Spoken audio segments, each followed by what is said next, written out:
Hey everyone, today is Thursday, the 27th of September 2018. This is The Gap, episode 438. I'm Luke Lawrie, Joab Gilroy's here, and we're going to be talking about video games today, Joab. We are. Something different. It is a change of pace for us, because we are usually a country music podcast. Yep. Yeah. What is your favourite Shania Twain song? Damn, I Feel Like a Woman, I think, is objectively the best Shania Twain song. And, I don't think there's any, question. I don't think it's up for discussion, to be honest. Why? Do you have a different fucking pitch? That is literally the only one I know, so... No, what's the other one? There's that other one she does. That don't impress me much. That's shit. It's a terrible song. Why is it terrible? Break it down for me, Joab. Alright. First of all, right, it's impressive to be a rocket scientist. Like, how the fuck are you not impressed by that? That person put in a fucking lot of work. And now you're like, oh, so what? You're a rocket scientist. That don't impress me much. Like, you're being pretty fucking snobby for someone who's trying to play the... Like, you're high... How the fuck are you going to high road someone, right, while also... about they're being too snobby while being a snob about it? That's fucking ridiculous. It's just ludicrous. And yeah, to be honest, she didn't think it through, I think. Like the bit about the car and whatever, like, yeah, I get that. Like, that's a material possession, but like rocket science, that's applied fucking knowledge, right? Fuck you, Shania Twain. Alright, this joke went way further than what I thought it was going to go.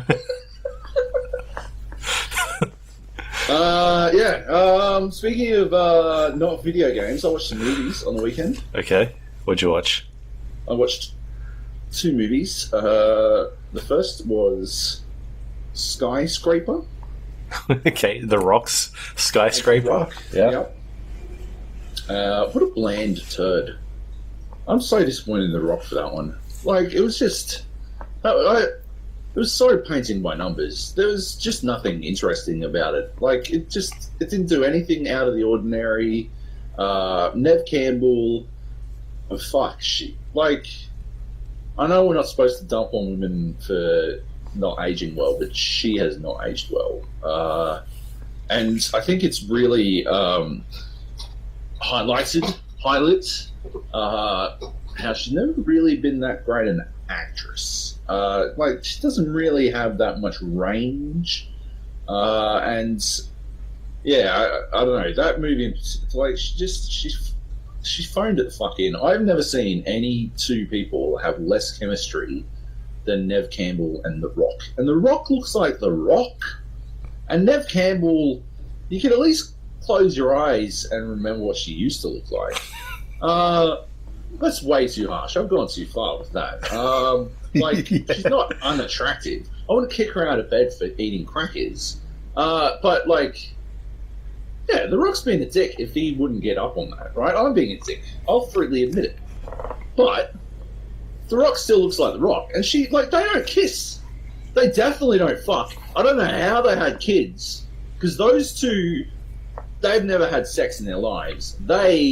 I was surprised at the end when they hugged. I would have, if he came out of that fucking skyscraper and, like, she was still alive and he walked up with that big fucking, that Die Hard reunion where they're gonna, like, catch up and hug, or what, a Die Hard 2 reunion, I guess, and hug each other. And then he walked up and gave her a hearty handshake. I would not be fucking surprised at all. Like a high five or something? Yeah, like, or maybe, like, even the fucking, like, the fake out high five, like, goes for it and then, like, swipes his fucking hair or something. Like, I wouldn't be surprised if that was the level of their relationship. They hate each other. I could not understand how the fuck they managed to do an entire movie where the husband and wife just have no interest in one another. And yeah, the rest of it was like, fucking hell, like, what the fuck is the game plan? Oh, you didn't pay me for this $2.6 billion fucking movie, so I'm going to burn the entire thing down? Like, are you fucking high, motherfucker? It's 3 times taller than the Empire State Building. That is not going to, like, you burning it down is not going to just fuck up that building. It's going to fuck up everything. Like, all of Hong Kong's gonna get fucked if you burn that fucking building down. Holy shit.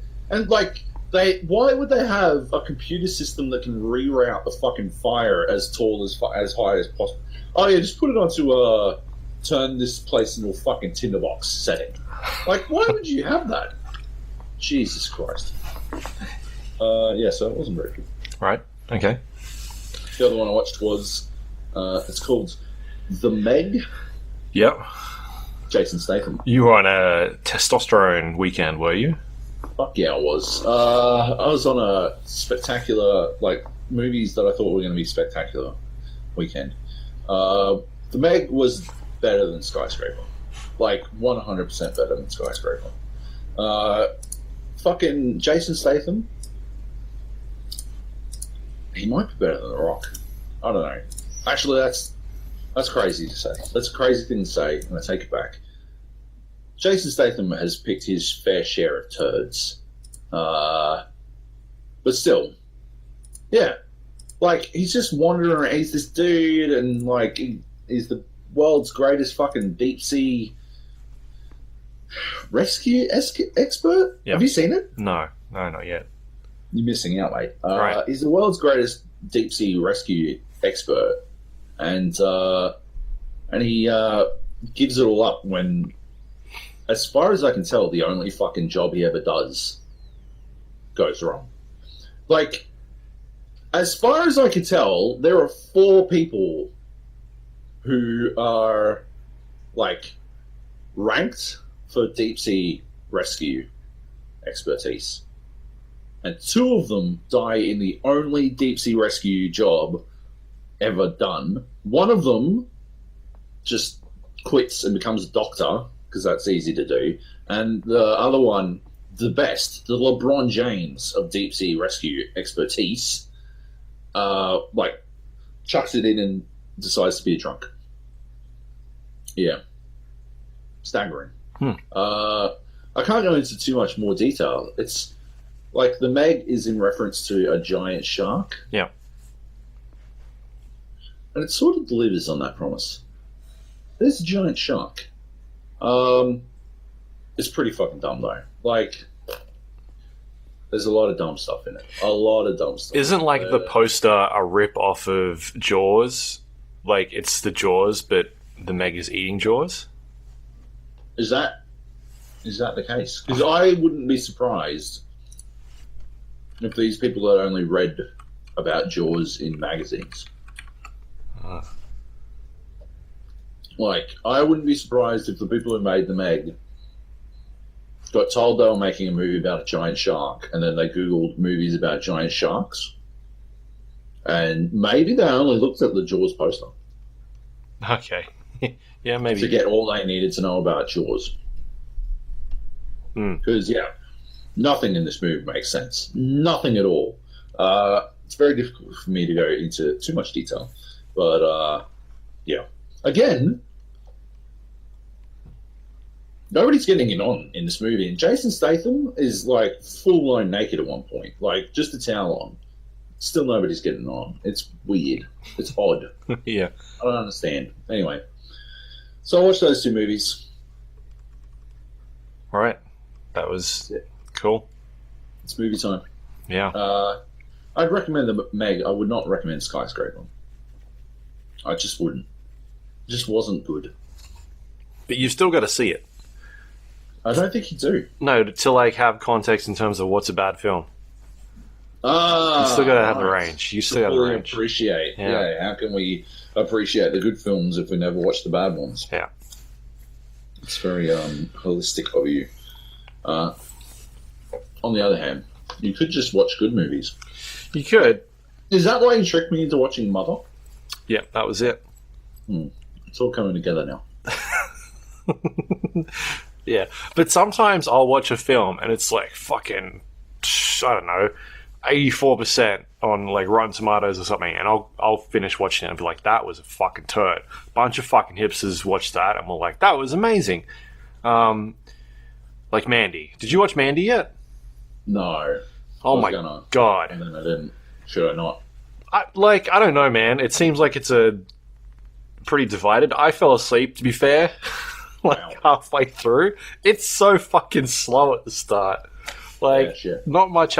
This felt like it was supposed to be Nick Cage's, like his John Wick or his, I don't know, like the fucking Liam Neeson ones where he goes like either Taken or the ones where he fights the fucking wolves or the one where he fights the plane or the train, like, you know, those types of movies, where it's just Liam Neeson fighting like anything he could find.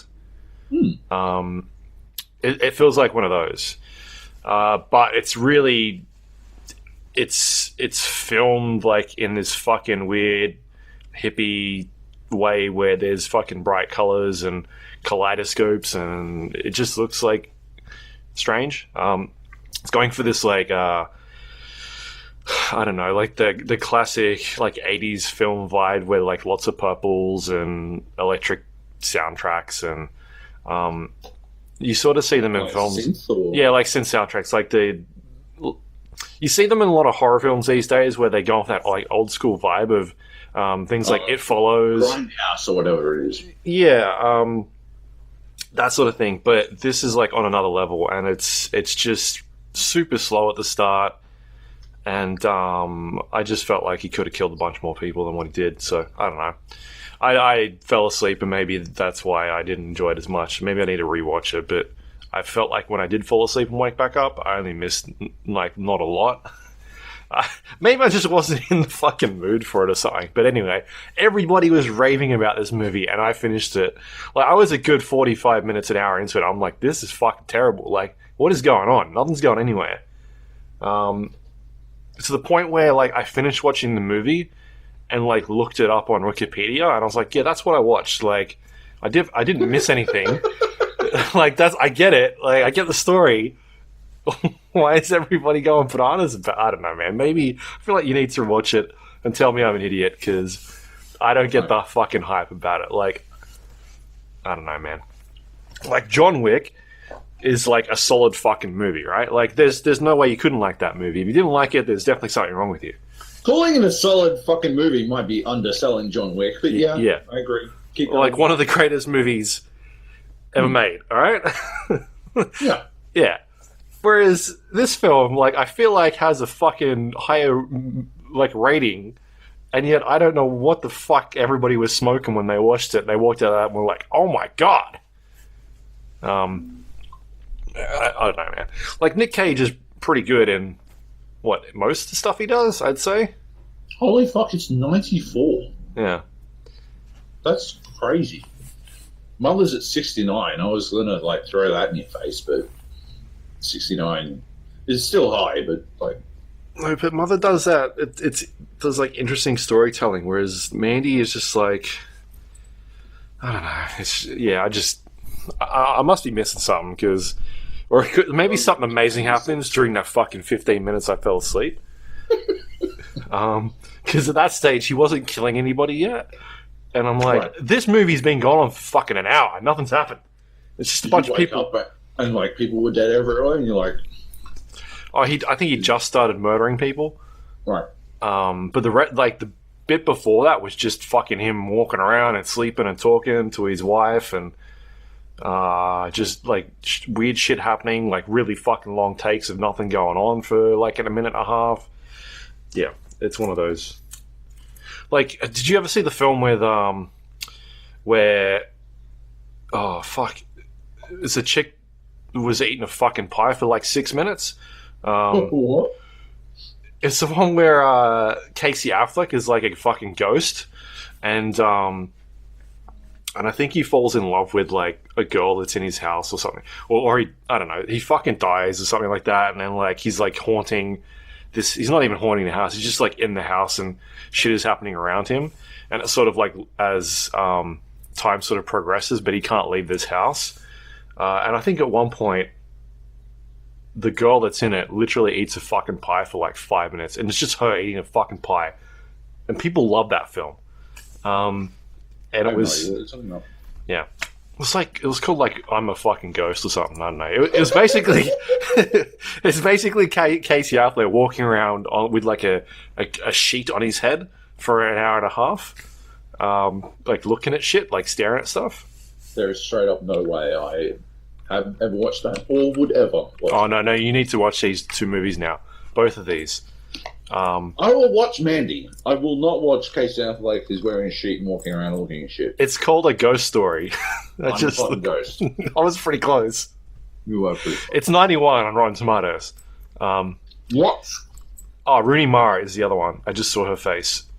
Yep. I couldn't think of her name until I saw her face. But yeah, there's like fucking a scene where she eats a pie for about 5 minutes, and that is all that happens. I thought I was going crazy. Anyway, yeah, I don't know. Like, I just feel like there's movies that you see and you think that someone else has seen a completely different movie to you. Because yeah, like when you saw Alien Covenant, and I'm like, that was a turd. You know, like, it's the best Alien film I've seen since Alien 3.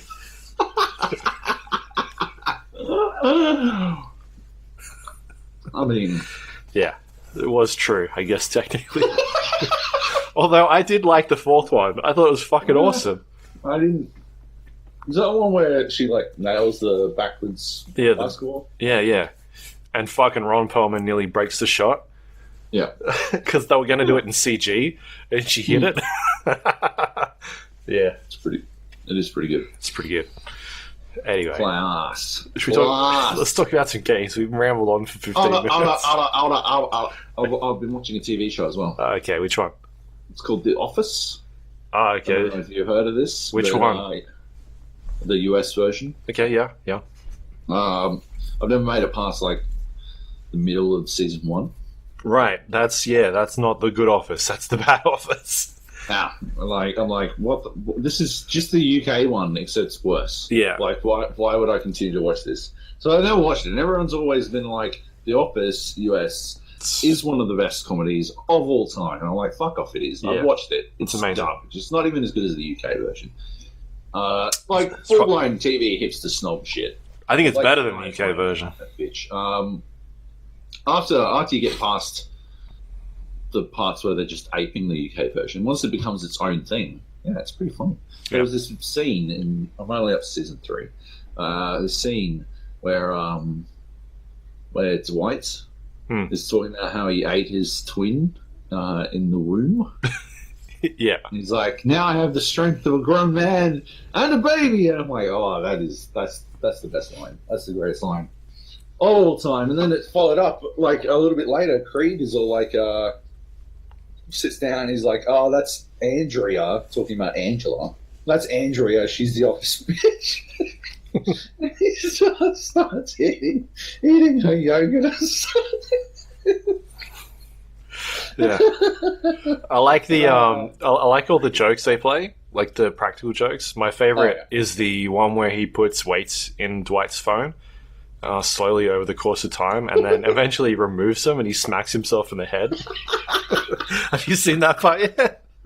I don't think I have. What? Oh shit! I've spoiled it for you. Spoiler alert. Yeah, that one's funny. Cool. Oh, there's some good ones, like where he starts sending fax messages to Dwight, pretending to be like the time future Dwight. Yeah, I saw that one like yesterday. That was amazing. Yeah. Yeah, man, that first season's not very good, but then after that, it definitely picks up. Solid. Yeah. Anyway, that's a TV show from 2005. So, next up, The Simpsons. Matt Groening has a new show coming out. It's called Futurama.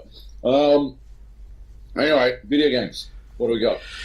What are we kicking off with? I don't know, man. Let's go Tomb Raider, because we did that last week. I finished Shadow of the Tomb Raider, the fucking final game of the trilogy that they're doing.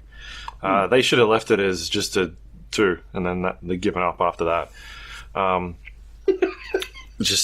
Being like, no, we're good now. Yeah, it's not very good. Like, it is definitely the worst out of all 3 of them. Like, the first 2 are actually, I think, excellent games. Like, I spoke about it last week, how everybody was super impressed with the second one. And again, I felt like I was crazy where I thought the first game was actually really good. It was missing that, the raiding of tombs. It had a little bit in there, but I thought it was pretty great otherwise. And then the second one kind of fixed that up a bit by having like, all right, we're going to make her solve more puzzles and tomb raiding now, which is really good. And this game, like the third one, Shadow Tomb Raider, is extremely mediocre. The story's crap. I talked about it last week. I just do not pay any attention to it. Even after finishing it, I thought it was still crap. It's nonsensical, boring, supernatural rubbish. The gameplay is crap.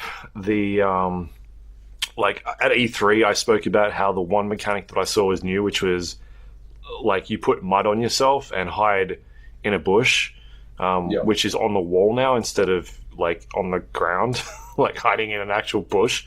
It's like you're hiding in vines on a wall.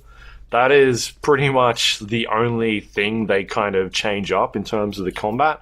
Apart from now it is all like arena-based combat situations. So you go into an area and you're like, oh, okay, yeah, I'm in an arena now. And it's like you need to clear these 6 people before you can move on. Kill chambers. Yeah, kill chambers. That's fucked. And like, it's just not fun. It's super boring. Like, the first game, you could pretty much play that game, or the second game, you play it as like, all right, I'm going to go and use my bow and arrow and run around in stealth, or I could play it with, like, run around shooting people with your gun if you wanted to, whereas this one is just like, it just chucks you into a chamber, and you sort of, sometimes you kill 6 people and move on to the next area. Sometimes it's like, oh, we're going to throw a bunch of waves at you. And generally, you know which ones are the wave-based ones because there's fucking exploding barrels around the place that'll be useful later on when wave 3 comes along. But otherwise, yeah, it's just super mediocre, the combat. They don't really do much other than that, than the mud thing to sort of change up the gameplay. There's some stuff really later on in the challenge tombs where they start playing with some different puzzle elements in terms of like, all right, you've got fire arrows and like concussion arrows that sort of make people think they're under attack or like hallucinate so they can attack other people. And there's a third type of arrow which is I think it just kind of explodes and stuns people. And I did not use these throughout the entire game. And I get to a part where there's a challenge tomb, and it's wanting me to use these fire arrows, and I am literally 95% of the way through this game, and it's finally asking me to use these fucking fire arrows for something. And I was like, my mind was blown as to how I've gone through this entire game, and it has not gotten me to use this shit at all. Other than like, all right, you need to burn down 2 walls. Like, I think at some stages you'll get to a wall and it's like, you need to use your fire arrow to burn down this wall. And I think I did that twice through the entire game. Otherwise, I did not use my fire arrows.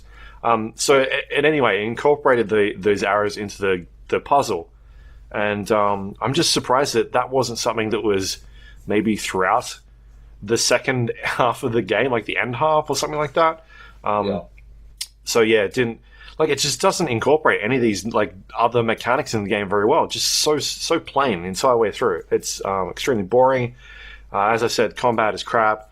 The puzzle stuff... I think it's because, like, they didn't get time to implement these other elements. Like, they sort of built the game out and then they're, like, adding in extra shit and then like, oh, yeah, we should probably do something with that. So you see that sometimes in games, right? Like that one instance where the new feature is like used and then it's just fucking ignored. Yeah, so the thing is, the first 2 games, like a lot of the complaints, and you had it, was there wasn't enough tomb raiding, right? There wasn't enough puzzles. And it seems like they've gone way too far down one end. Like the entire game is just fucking puzzle rooms for the most part. And you can't want puzzles, do you? Yeah. And so they've got these... There's some interesting, like, again, they're rooms and puzzles that are happening, like these giant mechanical spinning fucking things you need to sort of maneuver. And there's a couple of them in there, and they work really interesting, but it seems like they focused on that part and then forgot about the fucking combat parts. And we're just like, oh, we'll just chuck in a couple of these bits and we're fine. And there's a ton of swimming in the game, and they're just like, the swimming is just lazy. It's the thing where, and you saw this in the E3 demo, like the eels attacking you, and then they ramp it up by throwing piranhas in the water at one stage. And so now you're avoiding eels and piranhas. It's extremely mediocre. I feel like I don't know what happened during that development of that game to the point where they made 2 excellent games and then got to this third one and just kind of pooped it out. I feel like it needed more time or something. Like, they had the puzzle part nailed, but the actual gameplay before that, like the combat and the exploring and just adding some more mechanics into the game, they really fucked that part up, because I had fun in the second and first game kind of exploring these hubs and clearing out, like doing all these side missions and challenges and that sort of thing. That was really cool. And this one is just like, ugh. I couldn't be bothered doing all that stuff, even though I did a vast majority of it. I just wasn't incentivized to do it. Like, the upgrade mechanic is just boring. Like, probably 25% of the way through the game, I'd upgraded the things that I wanted to, and I was like, none of this other shit like appeals to me at all. It's just super generic and boring. So I definitely think it's the worst of the 3. And I feel like it needed at least another year or 2 just to flesh out the other parts of the game a bit more, because I think they did a really good job on the puzzle stuff, but the rest of it's not great. Even the voice acting, I think, is crap. It's bad as well. It's worse than the first and second one. You know, in the first one where people were like, it sounded like, I don't know, she was. I'm not sure if it was overacting or like. She was making definitely hamming it up. Yeah, but like, I didn't mind that part. This time she is completely fucking tone. Like, she's flat the entire game. Like, there'll be parts where she's talking and I felt like she was just reading off a script, because it's just one it's just one tone the entire sentence, and it's really bad. Eesh. So anyway, I think it's not very good. I wouldn't buy it. I'd play the first 2 games and then be like, yeah, that were good experiences. And just leave it at that. We'll never know how that story yet. Yeah, you don't need to know. It's one I would avoid after playing, I don't know, 25 hours of it or something like that. 23 hours it took me to finish, judging from my playtime. So yeah, I'd stay clear. Wait for it to go on sale if you want to check it out, but don't pick it up. Yep. There you go. What else you got? What do you got? What do you got? What do you got? Shall we move on to... Let's talk about Forza. Yeah, I can. While we're talking Xbox exclusives or former Xbox exclusives. Forza Horizon 4. So when we watched Predator, we watched all the Predator movies back to back. Some of them were a lot better than others. But yeah, we were watching them in 4K. For that true cinematic experience. And just before we went to check that shit out, it turned out my Xbox wouldn't turn on. My Xbox One X would not turn on.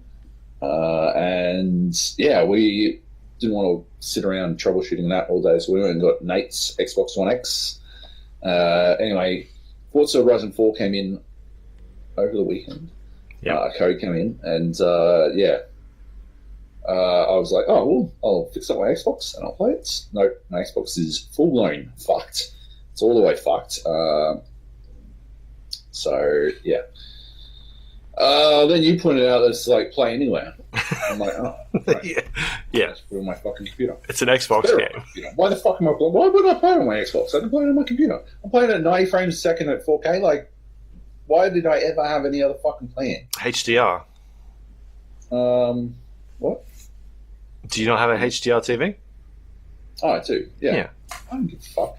It's 90 frames a second, motherfucker. Yeah, but it's 60 on like console. It's not bad. 60s. I think I'm going to play it on console. You're high, motherfucker. Yeah. Why wouldn't you play it on PC? Because I get a fucking 4K HDR TV. I can watch it, play on that. I'll be honest, I still don't know what HDR does. Oh, God.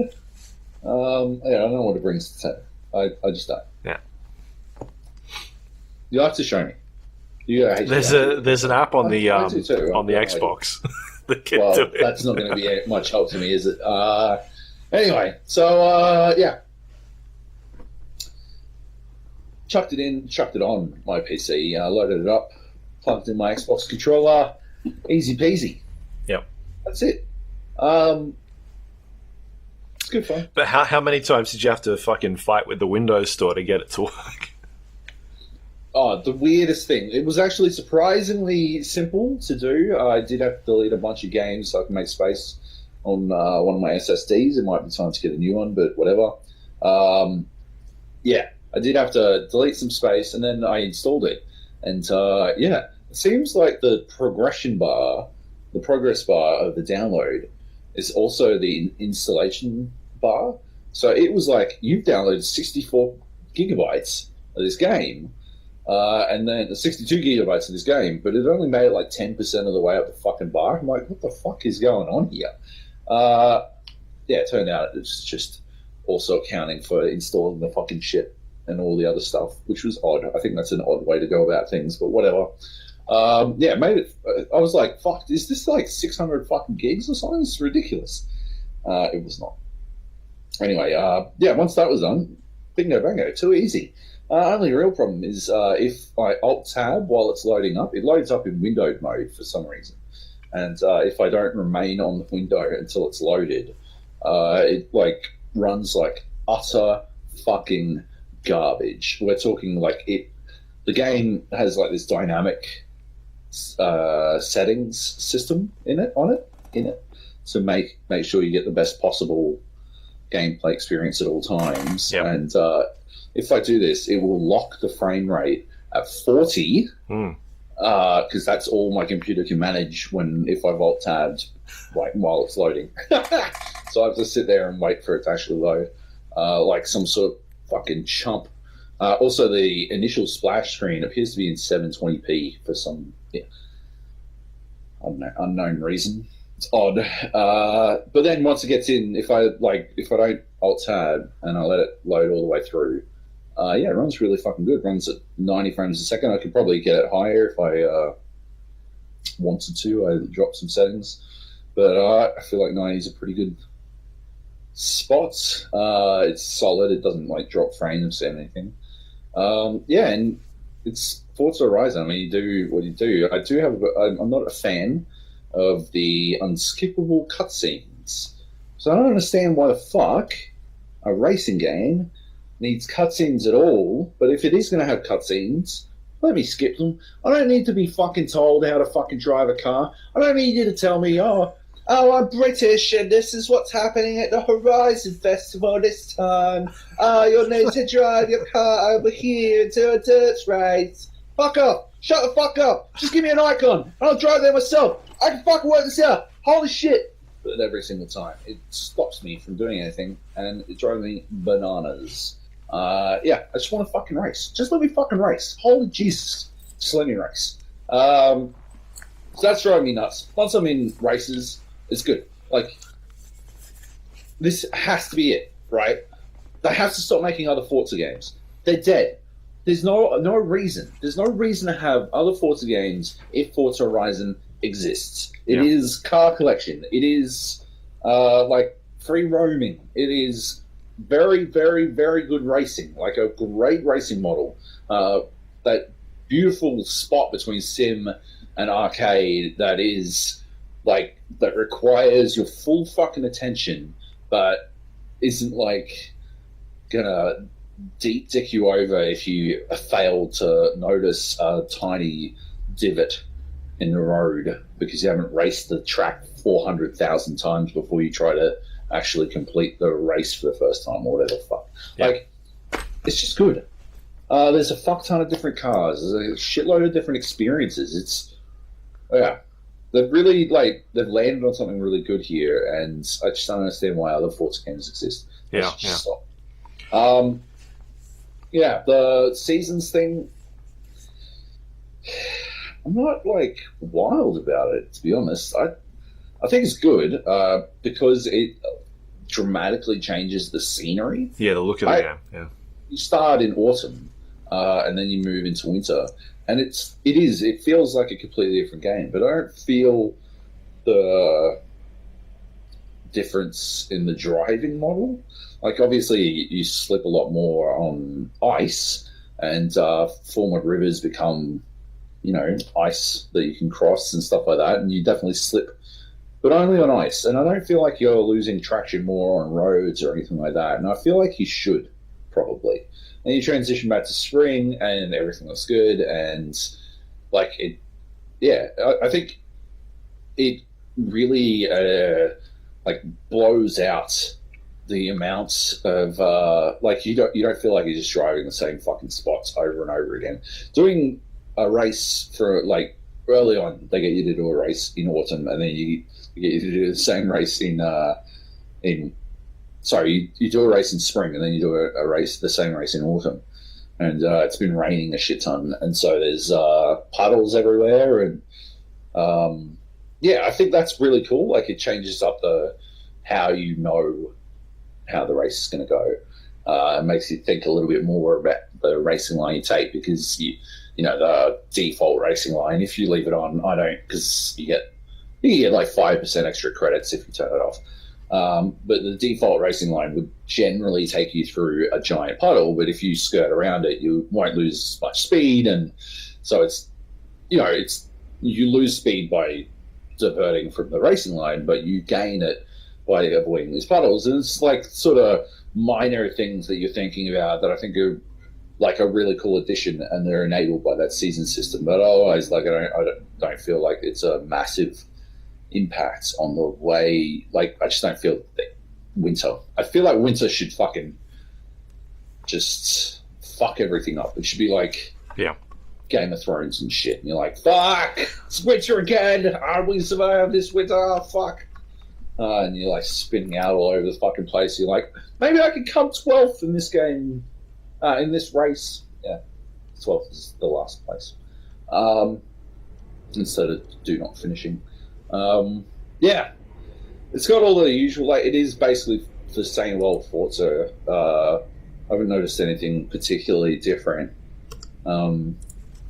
Like, you earn credits, you use those credits to buy cars or to do up cars and stuff like that. The code that Microsoft sent me is the VIP Ultimate Edition. Yep. And I do wonder if I'm having a different experience to what the regular person might have as a result. Because I believe VIP enables you to have, VIP from the get-go gets you a house, like a different house that whatever else has. There's a VIP house. I think it costs like $5 million to buy it regularly, but you just get it in the VIP pack. And that gives you double some currency that I don't understand that currency yet, but you get double of it. I think it hasn't really played into. I'm only like an hour and a half in, and I've spent a significant amount of that time fucking about. You get double of that currency, but you get double currency in general as well. With the VIP thing, you get a VIP bonus that is literally double currency. And so I wonder if there is a grind factor that I'm not seeing, that regular people might run into. There's also, they got the wheel spins. I don't know if you remember, they got like a roulette wheel, or like that giant spin thing from fucking The Price is Right. Yeah. You spin it, and it comes up with an item, and you get that item. And it could be like, I've gotten like $300,000, which is a significant fucking chunk of money. Or you might get like a shirt, or that's a fucking big difference. It's all over the place. The other thing though is that they've got the super wheel spin now. I don't know if this is in Horizon 3 because I didn't play it, but I don't know if the super wheel spin was there. It's 3 of the wheels, so significant. Like, looks a lot like a slot machine, although you don't need to line up 3 of the same thing to win anything. You just get 3 fucking items out of it.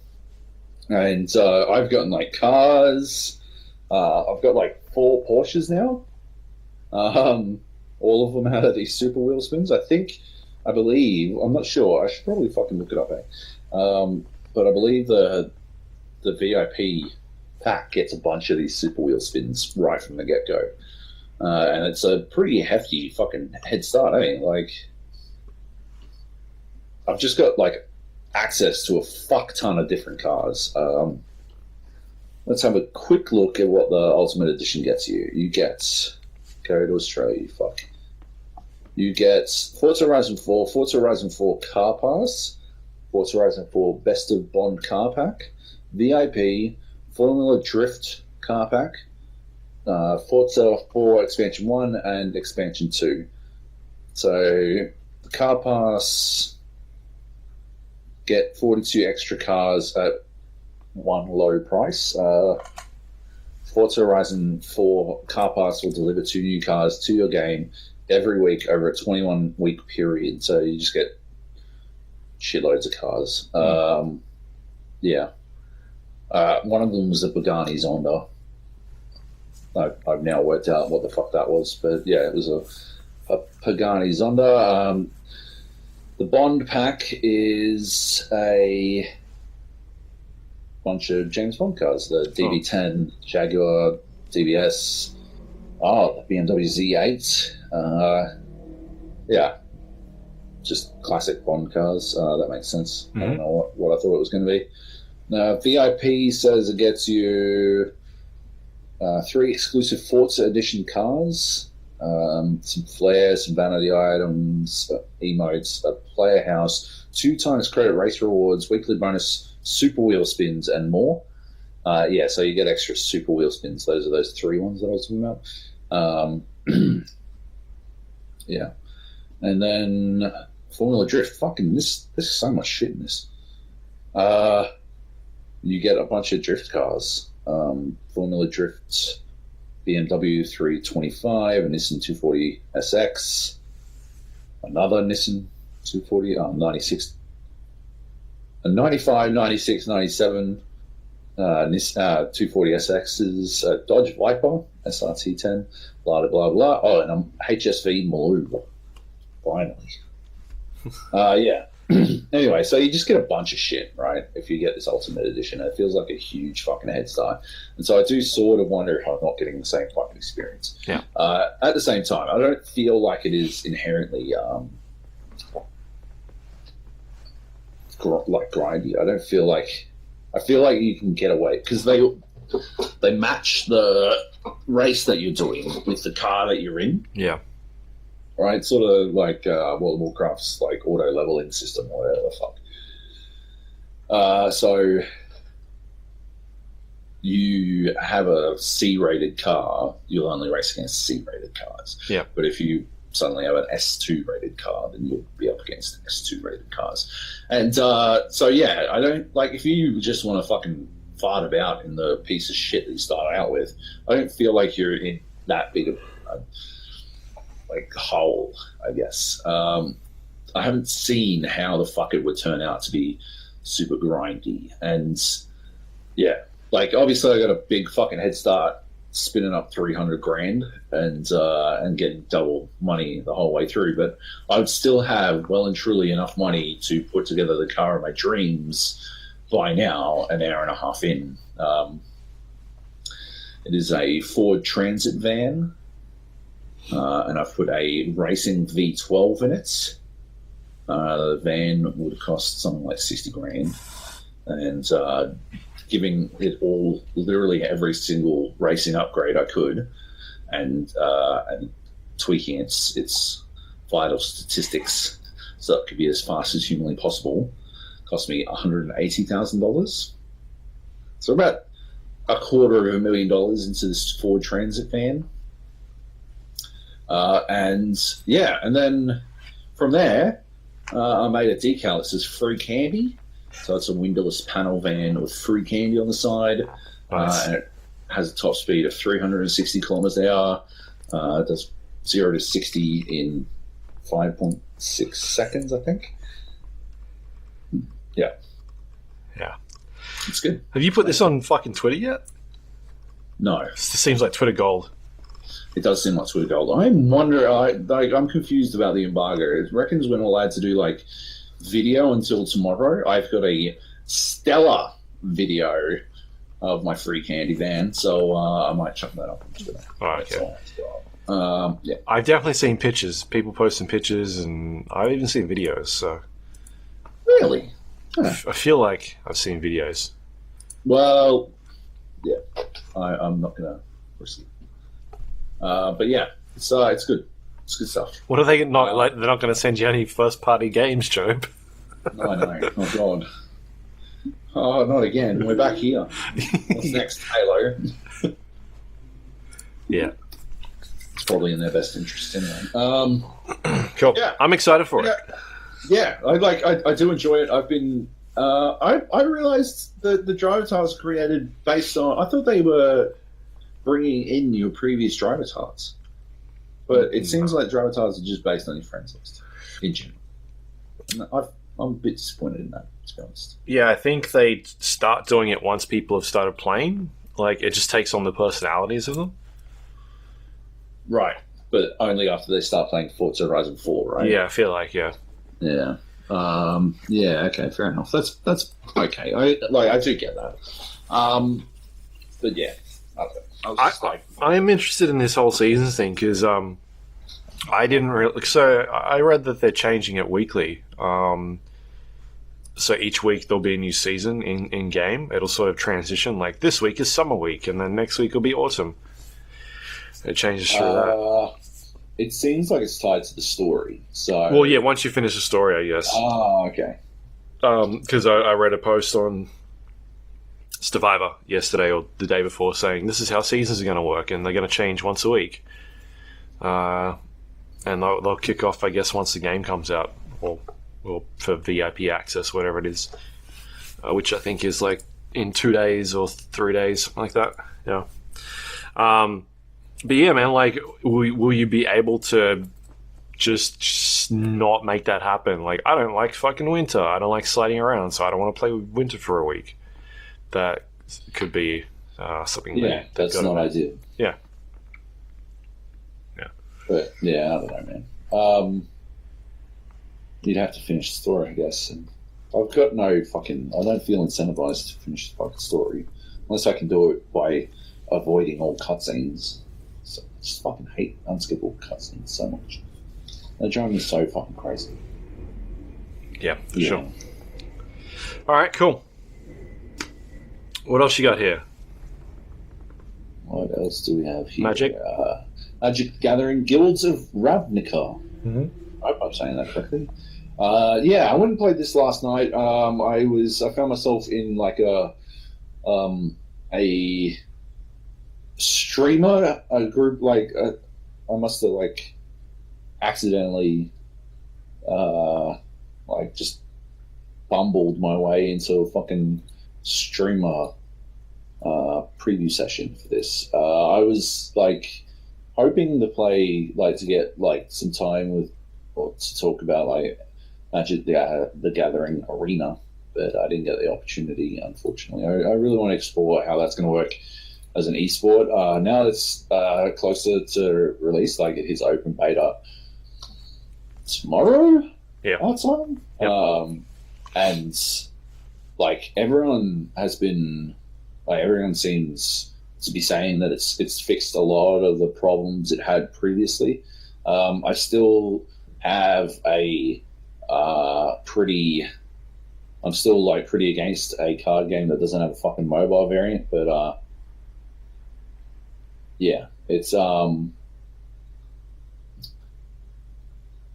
still got some ways to go. Like they still don't have friends list or anything like that. I just think there's weird stuff, but it is close. And yeah, apparently it plays well now. Like back when I first got into it, it felt bleh.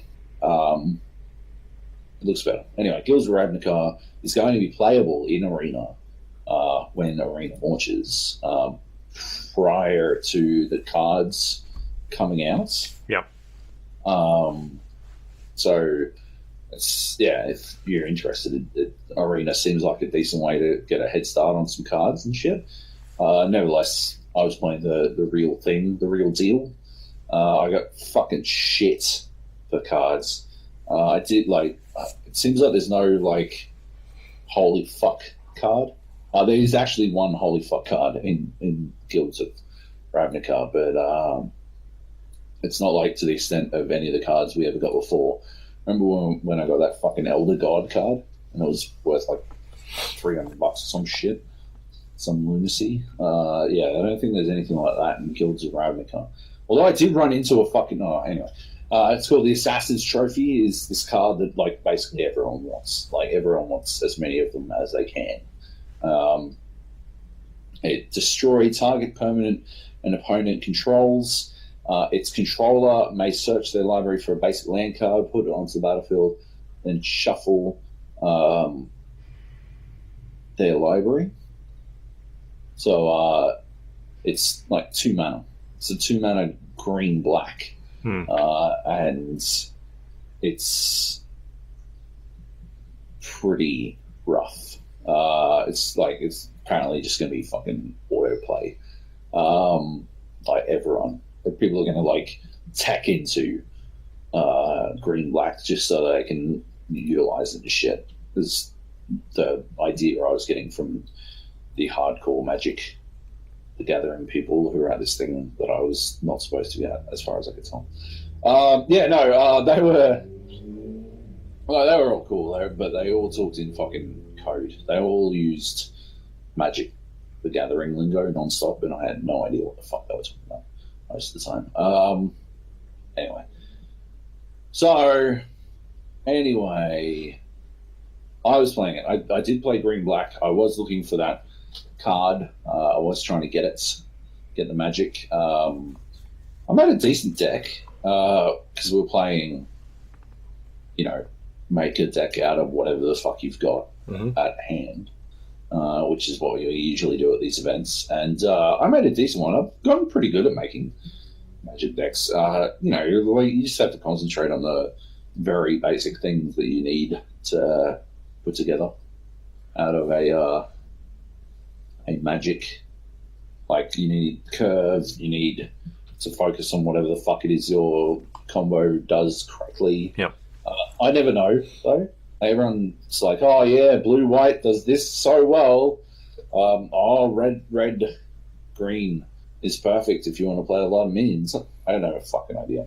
All I know is I can tell what a curve is. I can tell I probably shouldn't have too many instants because then I won't have any fucking minions on deck. And that's about it. I put together something pretty good, though. Had some spiders with reach so that flying wouldn't fuck me. I had some abilities like to churn. There's this ability to like go through your deck based on how many creatures are in your graveyard. I had like a lot of ability to just knock out a bunch of shitty fucking minions and send them to my graveyard and stuff. So I could. The more minions out of my graveyard, the more powerful I became, basically, and I could sacrifice a lot to make that work. I basically Mr. Magoo my way into a decent deck. Came up against this dude who goes to competitions and competes and talks entirely in Magic the Gathering lingo. I had this fucking card. It was like this vampire assassin. And it was like Death Touch, and if it and couldn't be blocked. Death Touch couldn't be blocked, and if it attacked my hero, it would get to trip. If he attacked my hero 3 times, that's what it was. No, that was a different one. He had 3 crazy fucking cards. He had one that was Death Touch plus flying and unblockable. And then he had one that was this must be blocked or something. Not flying, Death Touch, and it had 5/4 4 health, and if he killed 3 minions, then I died instantly.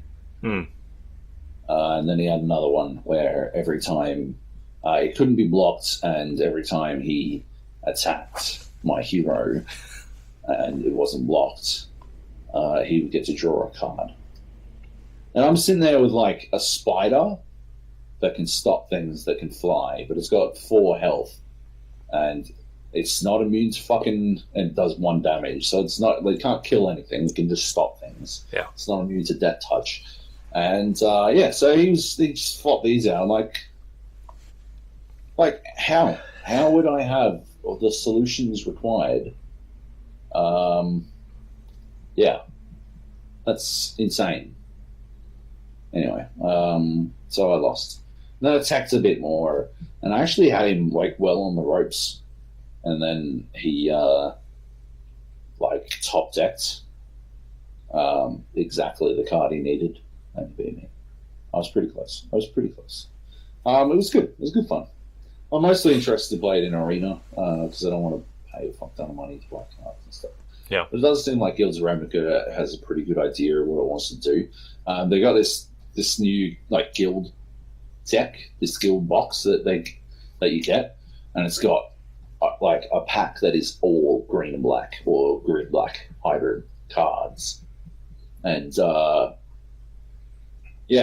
I think that's a good idea. It sort of informs you really early on what sort of what you're going to be doing with your deck and stuff, and you guarantee, like, if you are looking to play a certain fucking type of like deck, you get one of these things, and you are guaranteed at least however fucking many is in one card pack. And then it comes with another 4 packs that will have whatever the fuck.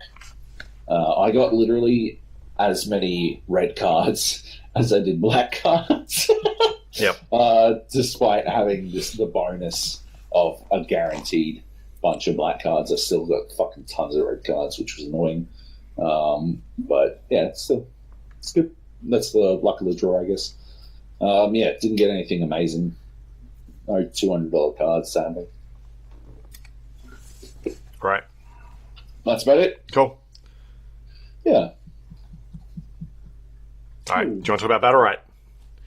Battlerite. Battlerite Royale. So Battlerite, we've talked about before. Is that like MOBA dueling game where there's no like lanes or anything. You just go into an arena. It's like an arena MOBA based arena game or something. Well, I don't know. That doesn't make sense, does it? Multiplayer online battle arena? Yeah. Whatever. So Battlerite, basically 2 people go into an arena and or 2 or 4 people go into an arena, and you use your skills to try and like take down your enemy. It's probably closer to like World of Warcraft arena than it is to a MOBA, to be honest. But yeah, you focus on keeping your teammate alive, or bursting down a support character, or stuff like that. You've got skills on Q, E, space, R, the classic, you move with WASD. That's about it. It is what it is. They made a Battle Royale version of the same thing. You fly in on a, I guess like a dragon dog? Like the fucking, what's the big-eared thing from the Never-Ending Story? Falcor. Falcor? Yeah. The dog? Falcor? A very long one? Yeah. What? He's a dragon, right? Isn't he a dragon? He's like a flying dog. Flying dragon dog. Yeah. Yeah, anyway, that's what you're flying on. You jump out onto the map, and when you're looting, you're basically finding your abilities. You start off with $100, and you can buy 1 basic ability out of that, and you can go from there. and you're trying to find more abilities and stuff. So as you like power through the game, what you're also looking for is improved like versions of those abilities. So you've got like, I guess, traditional World of Warcraft style loot variants of every ability. Your space bar can go from a green all the way up to an orange legendary version of it, and it's got like a shorter cooldown or more potency or whatever the fuck, right? And that's what you're looking for is the best versions of all this stuff. But if you land next to someone, you will both only have like the ability that you bought at the very beginning. You won't have any other abilities. If you didn't buy any abilities, you won't have any fucking abilities. And you just have to fucking go from there. It's an interesting way to tackle the concept. There are items you can like get items like a weapon that increases your ability to do damage or healing potions, stuff like that. But mostly what you're looting is abilities. And there's a little bit of RNG involved in that, because if you land and you don't find any fucking abilities off the bat, you are at a significant disadvantage if you run into someone who has even one more ability. Just because your left click is not really that powerful compared to two abilities that they can stagger in however the fuck they like.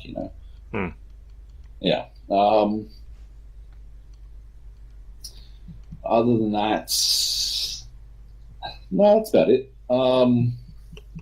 It's a battle royale game. I think it's pretty RNG heavy because of the ability situation.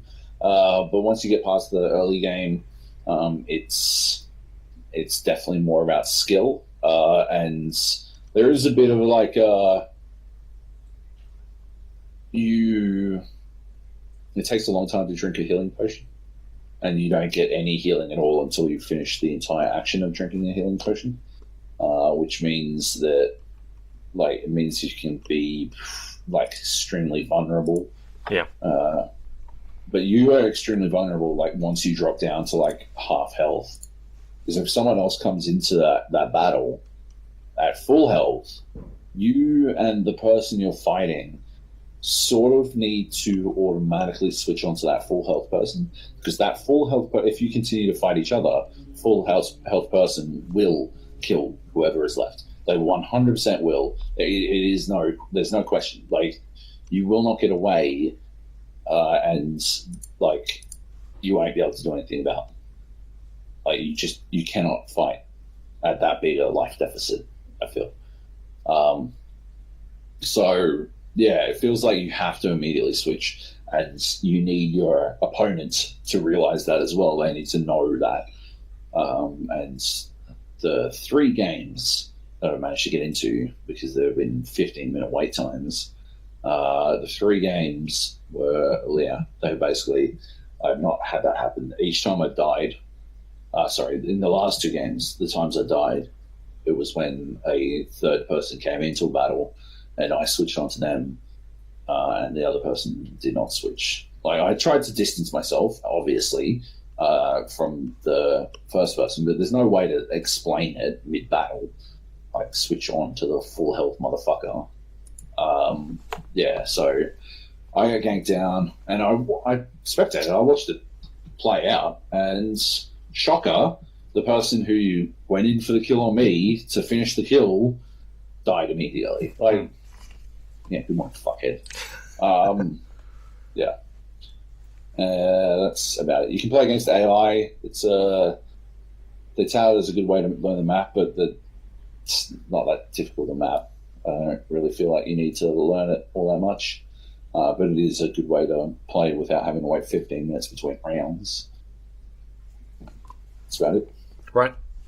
Yeah, it's cool. It's $20, I think, which is a bit of a surprise. I think it might be too high a price point, because what they need is a critical mass of players. They do not need some $20 injections of fuel cash. I should have made like $5 or something, because Battlerite itself is free to play. If it was $5, it would have been like a cursory amount of money. $20 is a significant amount, I think, comparatively, considering this is a fork off game that they've already created and released out into the wild. But yeah, I don't know. Maybe watch it for it to go on sale. Or if you really like Battlerite, I think you'd get a lot out of this. If you're a huge fan of Battlerite, I think you would enjoy this a lot, because you do wind up in like a number of tense and complex like combat scenarios. Yeah. But otherwise, yeah, if you weren't into Battlerite, probably doesn't have what you need from it, a battle royale game. Yeah, fair enough. For $20. Yeah. All right. I'd love to play with Jung. Jung loved Battlerite.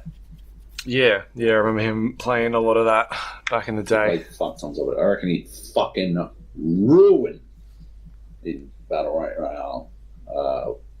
Like, what I'm thinking is we play duels with my Battle Royale ability and his Battlerite ability. Yep. We fucking dominate this shit. Go We pro. go pro. Yeah. That's it. Cool. All right. We've been playing some GTA 5 Online to scratch that Rockstar itch for Red Dead that's coming out in 1 month. Yeah. Now, so we decided to jump back into GTA Online because we never really got a chance to check out like a lot of the heists that they introduced back in the day. So when it first kind of launched, it was pretty much just sort of like custom games and stuff like that. And then they went on to like adding heists with team members and just like a bunch of other side content to sort of fill out that world. And yeah, never really got a chance to jump in there and check that stuff out. So it's something we've been doing the last, I don't know, week or two, week and a bit. Right? Yeah. Yeah. And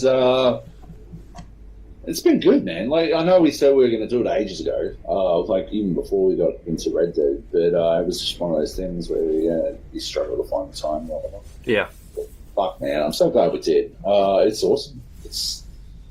There's this really good balance between like fucking about, and there's so much fucking about, and getting shit done. And I think it strikes it like really well. Yeah.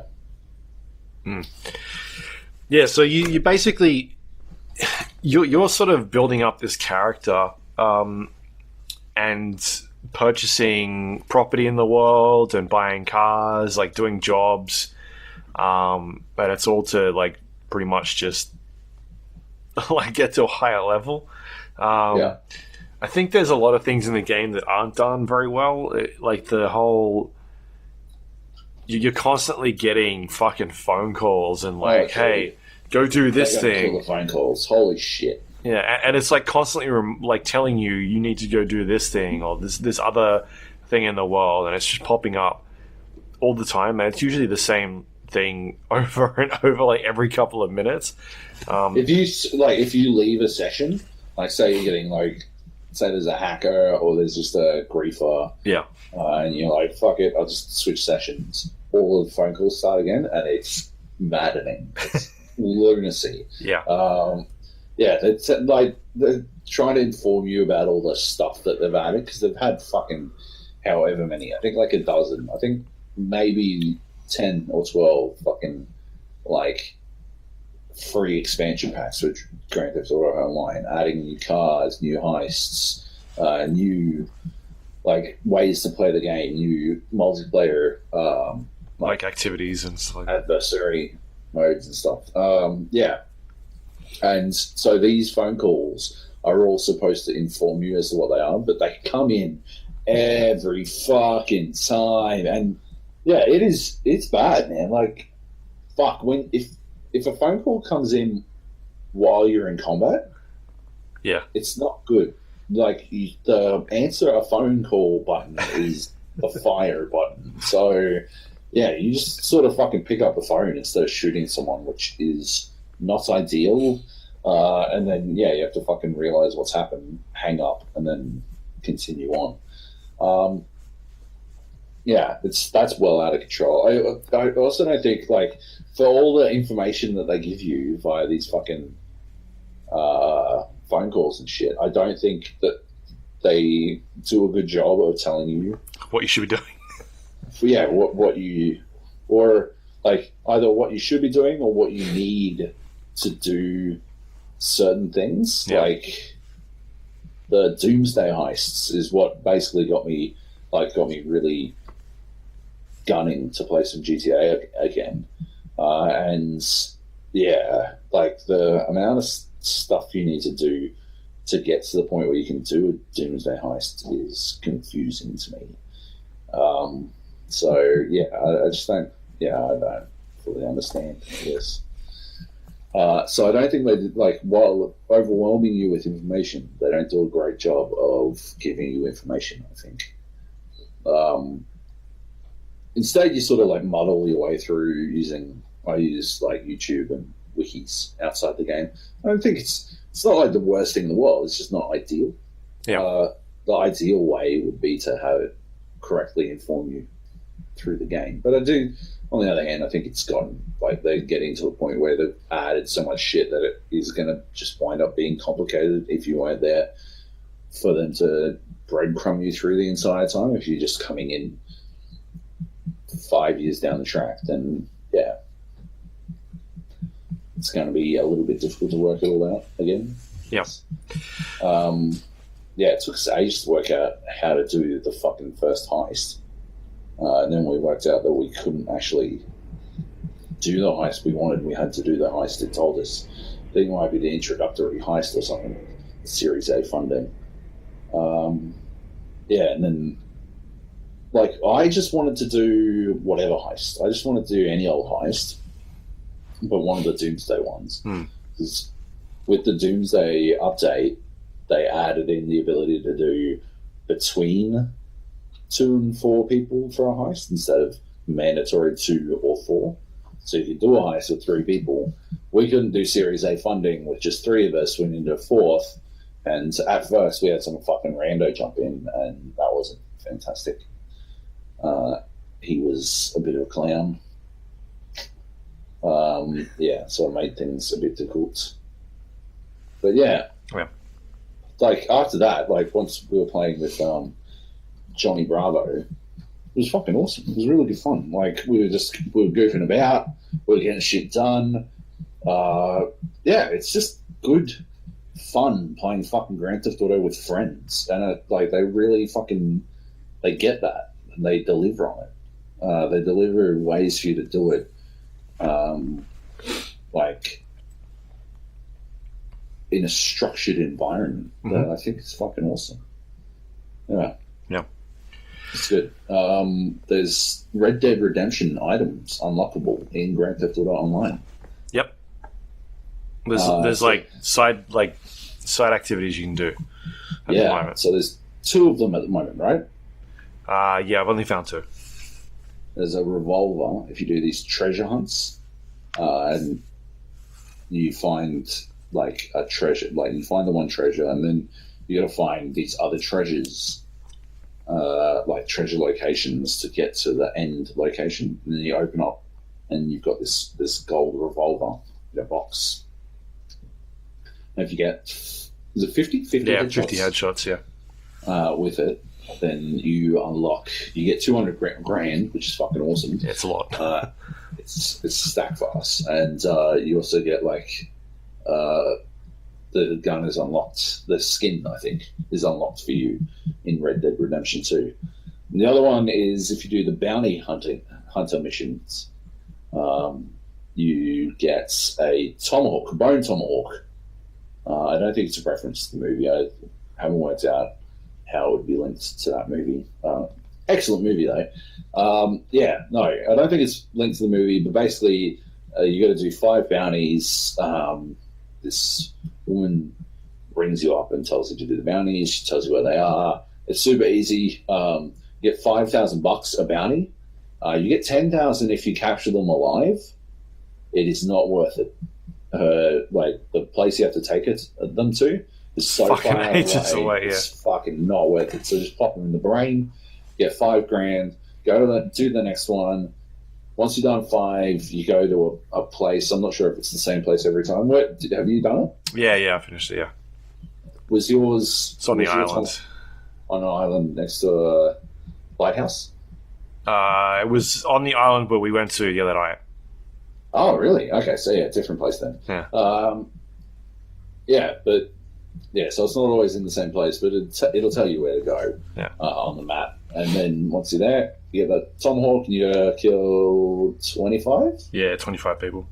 25 people with the tomahawk. But the trick of the tomahawk is once you use it once you kill someone with it, you go into like rage mode. Yeah.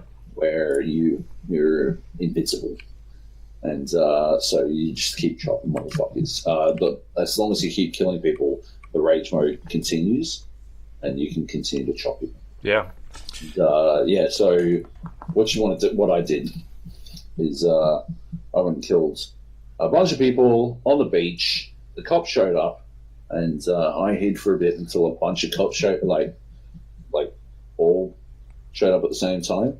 Waited for my rage mode to reset, and then I ran out and shot the first cop, and then I just fucking ran through and shot the rest. It was pretty messed up, but yeah, by the time I finished it, I had all my kills. You can do the kills, you can do the headshots and kills on AI, so the easiest way is to just put her in cop AI, easy peasy. Yeah, it was pretty easy, those two. Yep. I wish there was like more side content that you kind of do by yourself, because a lot of it seems like it's pretty much you need a bunch of people in here to do this thing, or it's like you need to wait for someone to start like a transportation job and then maybe go try and fuck them up a bit. The issue with a lot of that stuff is that the sessions that you're joining are kind of just servers that are set up around the world, and there's not really any matchmaking in there. So you just kind of, it's this wide sort of breadth of different ranked people, from like us being level 10 up until like level 300.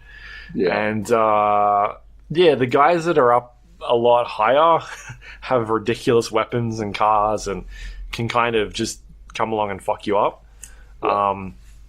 I was playing a game the other night, and there are people with like flying cars or flying motorbikes and shit, and it's like pretty much impossible to deal with those guys because they've just got fucking, I don't know, they just shoot rocket launchers or something at you, like homing rocket launchers. I had one dude with like explosive fucking sniper rifle rounds or something. And you just can't, like, if they start fighting you or just griefing you, it's just, you literally can't do anything. You have to leave a server and just come back to somewhere else. Yeah. There's no, I hope they do something with like matchmaking in at least Red Dead.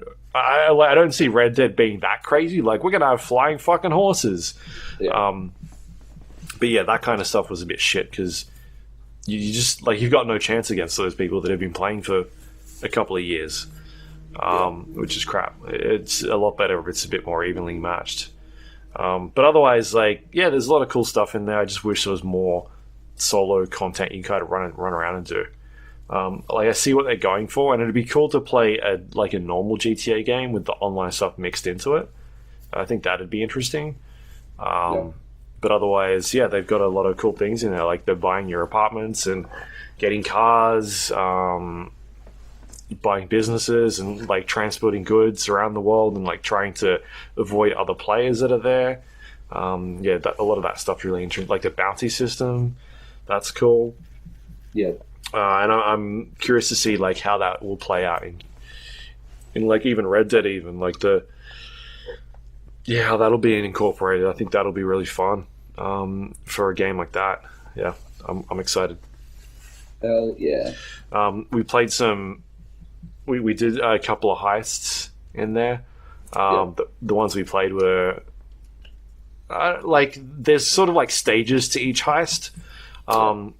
And it seemed like they were the ones who were doing it at least were pretty sort of generic. Like, hey, go find a bunch of vehicles. or like go to this area and pick up some garbage bags. It was kind of like the first couple of ones that we did were pretty similar, and it wasn't until we got to the one where it's like, all right, you need to guide your partner to a bunch of vans, and like one person is the navigator and one person is the driver, and like you communicated through like your arrow keys, and then that would relay to the other person's monitor, and they could see like where they should be driving, because only the navigator could see on the map where they should be going, and I thought that was pretty interesting. I didn't play as the navigator. I played as the driver, and Frisco was playing as our navigator. He is playing from, I believe, the States. Yeah. Wherever he's playing from, he's got a fucking big ping, and I think it was fucking up how he was navigating. He'd be like, turn left, and I'd turn left. He'd be like, no. Turn around. And I'd go back and be like, I'd turn left. Like, just doing dollies in the middle of a fucking intersection. I'm like, where am I going, man? We did actually make it to one of the fucking things we were supposed to find, but you guys made it to the others. Yeah, I think we got 3, and you got 1. Yeah.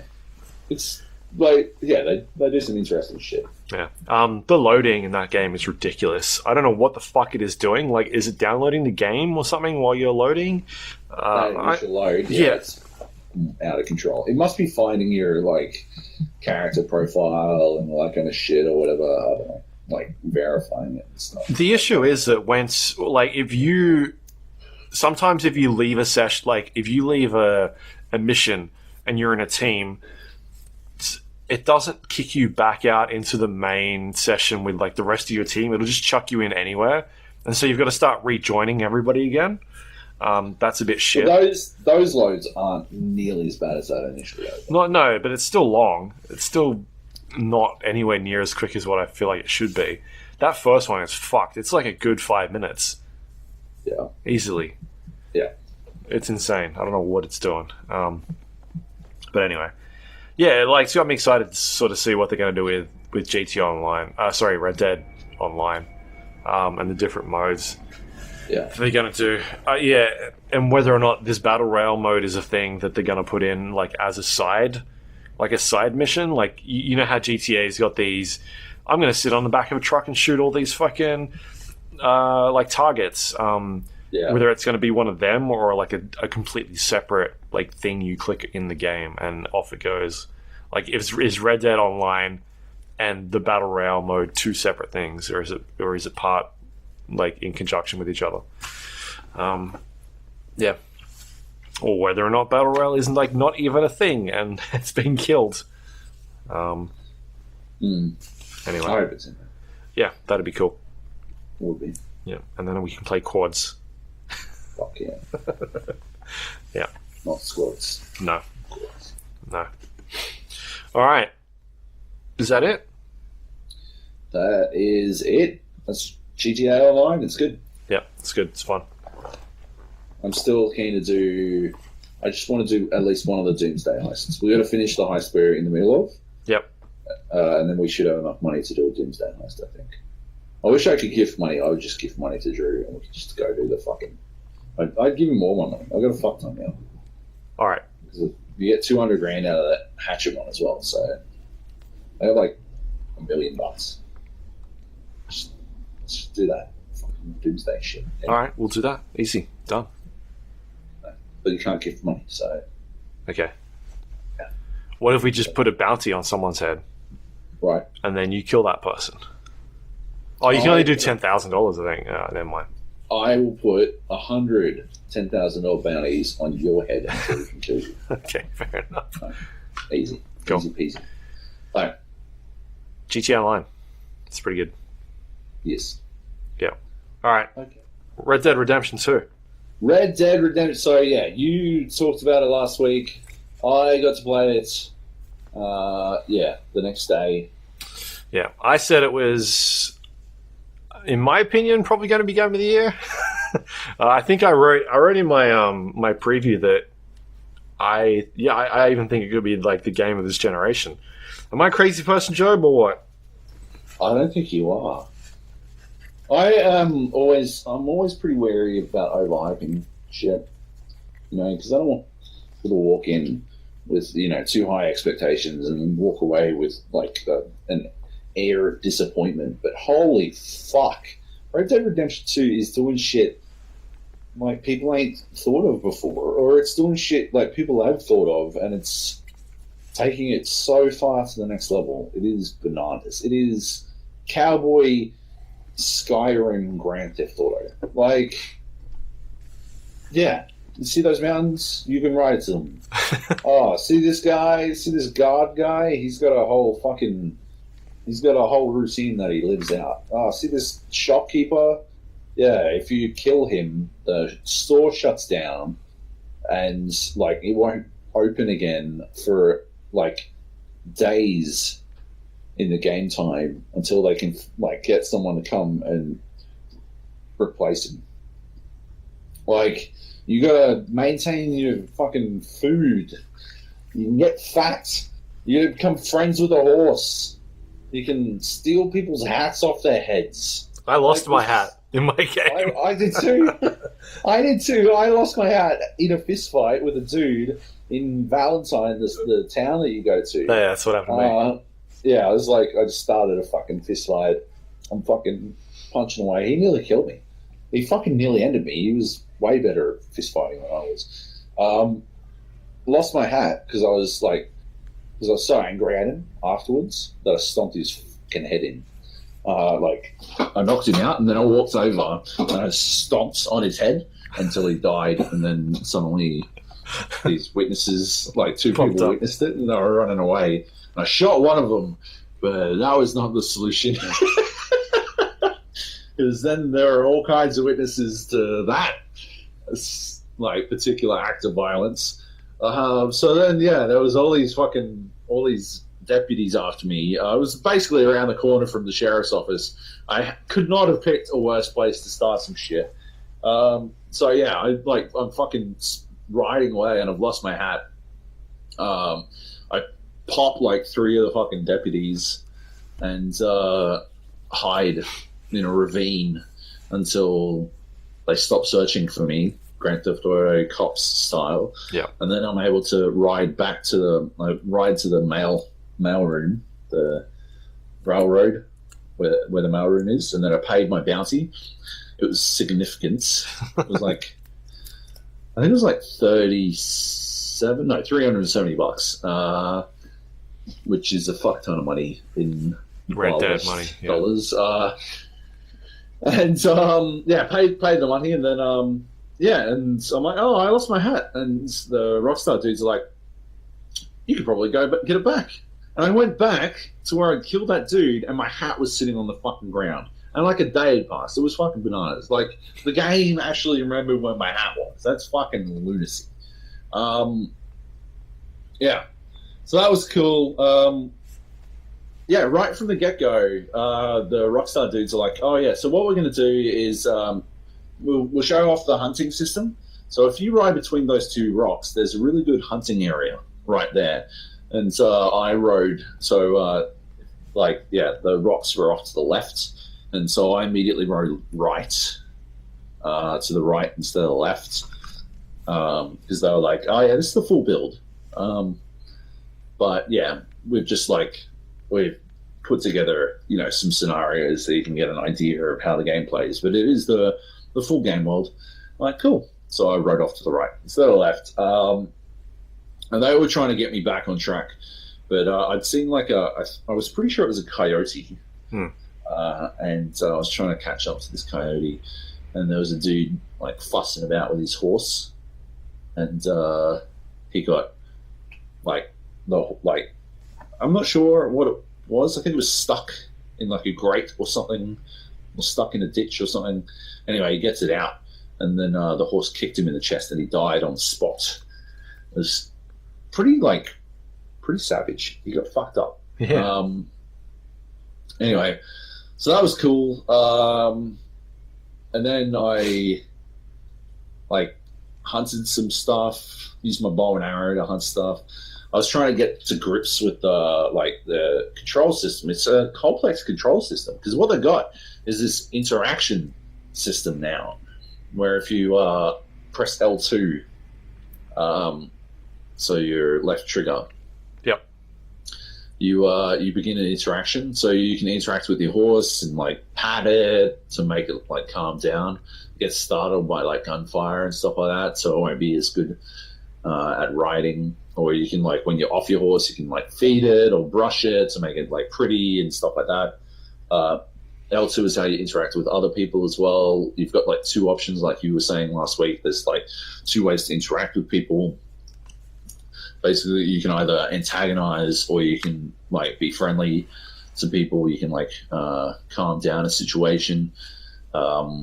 Yeah, like there's all that's like just everyday people, and then like when you're talking to shopkeepers and stuff like that, you've got all these other options. It's all like contextual based on who you're talking to, what their role is, and what your relationship to them is in the game world. And I think that's fucking amazing. The interaction system goes even further than that because it's like you can interact with dogs, you can pat dogs, which is of course critical to the game's success. It is why it will be the game of the year. And then you can like when you kill an animal, you can interact with it to pick it up, or you can skin it first and then pick it up, skin it, butcher it, pick it up, all this kind of stuff. Attach it to your horse. You were saying last week about like meat rotting on the back of your horse and shit. Yeah. Like all that kind of stuff. You can like get birds.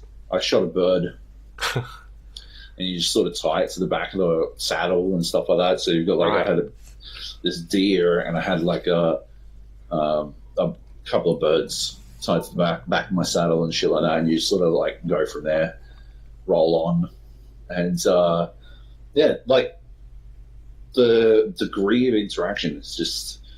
That was the other one. I found, like, I was riding along and there was this fuck ton of blood on the ground. I'm like, that's weird.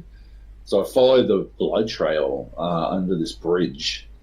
And there was a dude sort of, like, strung up between the posts of this bridge. And he was missing a head. and his guts were all on the ground. He'd been gutted and decapitated. It was pretty fucking gnarly. And so I wandered around, investigate it, and I found his head. And you press the L2 button, and you can interact with his head and pick up a note from out of his mouth.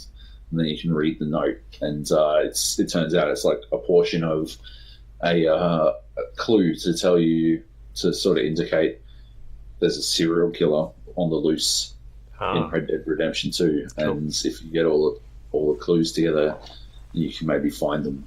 And like that was this interaction concept like goes all the way through how the game works. And it's such a awesome, like, because you think about what L2 does in most games, including like GTA, right? L2 is an interaction button, but it is you starting to shoot the motherfucker, right? It's aiming your gun. Right? And that's so, like, binding interaction to L2 in Red Dead Redemption is such a fucking genius move, because it recategorizes how you think about interaction in video games. Because most, like, I've said it, I'm sure I've said it a billion times before, but I've said it before, the primary mode of interaction in a video game, in most video games, is violence. It is shooting or chopping or whatever, right? Like you point and you click, and generally what you click on dies. It is far and away the most common way for you to interact with a video game. And it's not universal. Obviously, there are games where you point and click and other things happen, but generally, point, click, something dies. On a console, it's a little bit different. You aim your cursor, and then you, like, aim, shoot, aim, interact, right? L2 then is our default aim, right?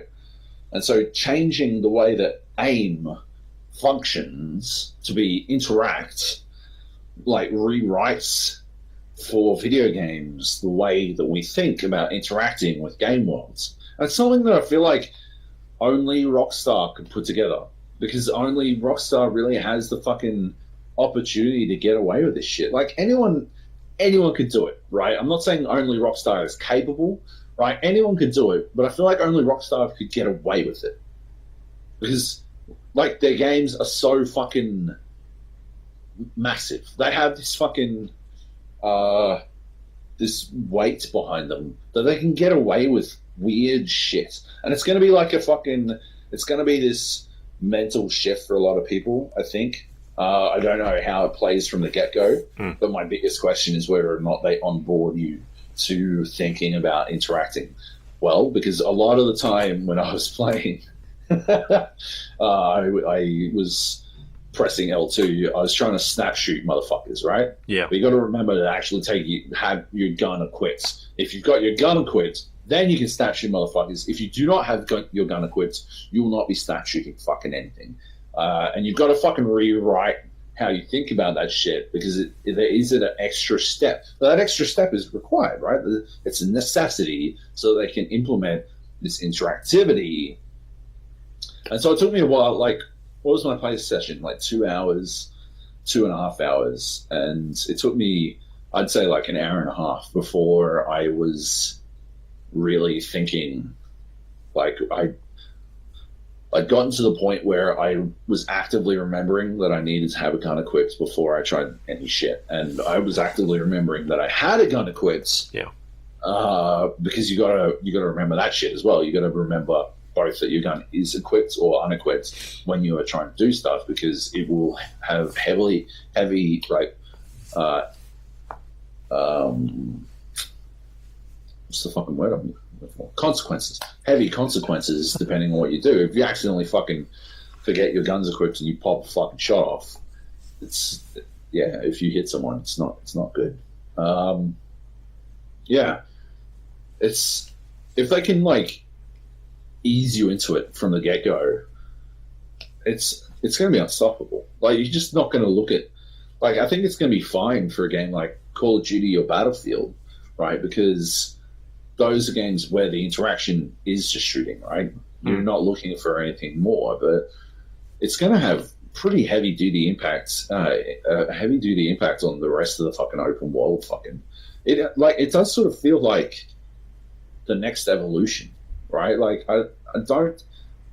It's gonna weigh heavily on the way we look at open world games, and I think for a long time games have been trying so hard to make that move into open world. Yeah, but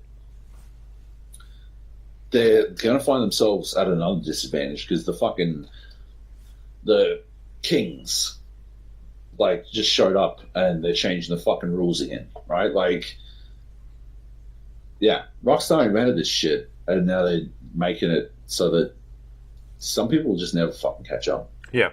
It's bananas, man. Like, that interaction shit that's all I can think about. Like, ever since I played it, it's all I can think about. I spent like the weekend with my little brother. He did his marching out from the army. It's very cool. He was like, "Oh, have you like played Red Dead yet?" And I'm like, "Are you fucking kidding? I cannot believe you asked this." I was trying very hard not to bring it up. I didn't want to throw it in his face that I've been playing probably the best game. Definitely the best game of the year. Like you said, maybe the best game of the generation. I didn't want to throw it in his face that I've been playing it very early because I don't like to, I'm like gloaty or whatever the fuck. But yeah, as soon as he asked, I'm like, holy shit, yeah. Can I tell you what the fuck this game is? It's crazy, man. Like, yeah, I think it's going to change the way, not necessarily like open world games, but more open world RPGs. Like we've seen it a bit with Cyberpunk. And the way that they're doing something very similar, where it's not like you can just like you're shooting everything, or even like the dialogue system, where you can talk, like you're talking to somebody, but you don't necessarily have to just talk to people.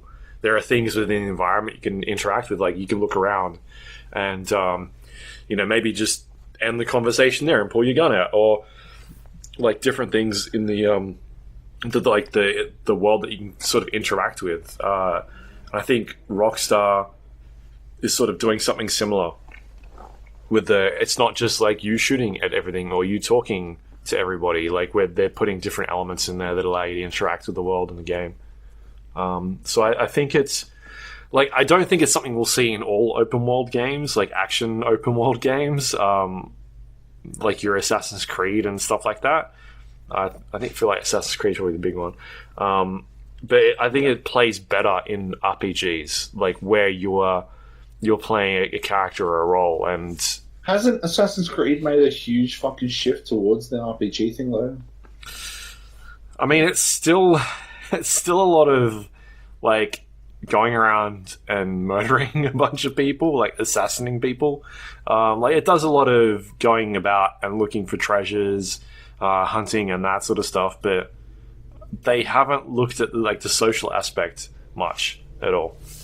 Like dealing with like it just seems like a cop-out a little bit, like yeah. I know they've never been trying to do it. I just think excusing them for like I don't think what's the next one?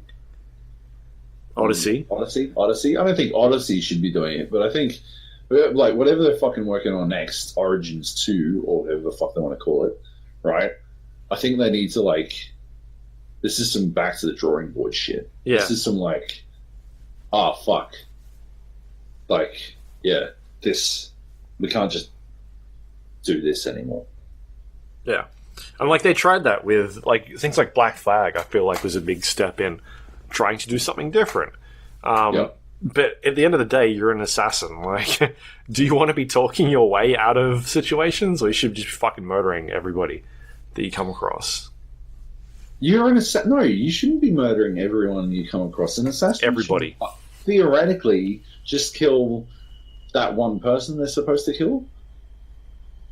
Right? What if it's everybody? What if you're assassinating everyone? Your mission, if you choose to accept it, kill everybody. Yeah, that's fair.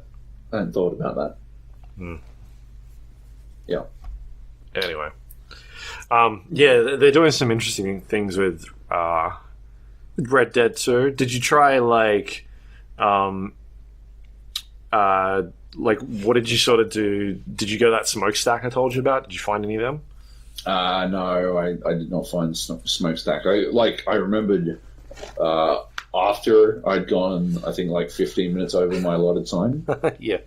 I'm like, oh yeah, I was going to look for that smokestack, but I was sort of in the middle of, what was I trying to do? Oh yeah, I was in the middle of the mission.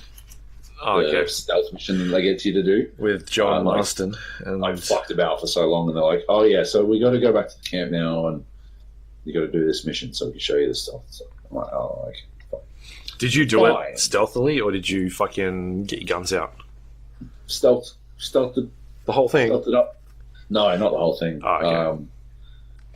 I didn't just stealth the whole thing because I ordered someone who didn't have a stealth weapon. Only one of them has. Only I think John Marston has a knife that he can use, and the other one is all shooters. And so I ordered John to do something, and then I ordered the other guy to do something. And John went up and stabbed the dude, and this other dude just fucking popped the other guy in the back of the head, and it was on. I'm like, damn, mistake. Oh well, let's go. Let's do it. It wasn't difficult. We fucking wrecked. Yeah. It was good. What else did I do? I spent a good 5 minutes trying to catch a wild horse. Okay. I was getting pretty good at it. I went to the hunting store and bought some scent neutralizer. Oh yeah, and, yeah. Then I went back and spent another 5 minutes trying to catch a wild horse. Still to no avail. I feel like I don't have a good grasp on the hunting situation yet. Hmm. I don't know how the fuck you're supposed to get close enough to the horses. I was thinking about perhaps just jumping on my horse, riding up alongside another horse, and then jumping across to it. Because I did do that on a wagon. There was a wagon, and I noticed that I had the prompts that I could jump across to his wagon while I was riding. So I did it, and then I murdered the guy. And that's not what I was trying to do at all. And his friend ran away. He jumped off the wagon and ran away. So I had to hunt him down and intimidate him into not talking. I love that. I love that you can convince a witness to not talk using, again, the interaction system. Run up to him, and I had to I was yelling at him to stop, and he wouldn't. And eventually, I had to punch him, and then he agreed to not tell anyone about it. But I was pretty close to just popping him in the back of the head. We're in the middle of the fucking wild. I would have gotten away with it, I think, but it would have hurt my honor system, right? I still don't understand how the honor system works entirely, but yeah. Yeah, I guess we'll figure that out once we play it a bit more.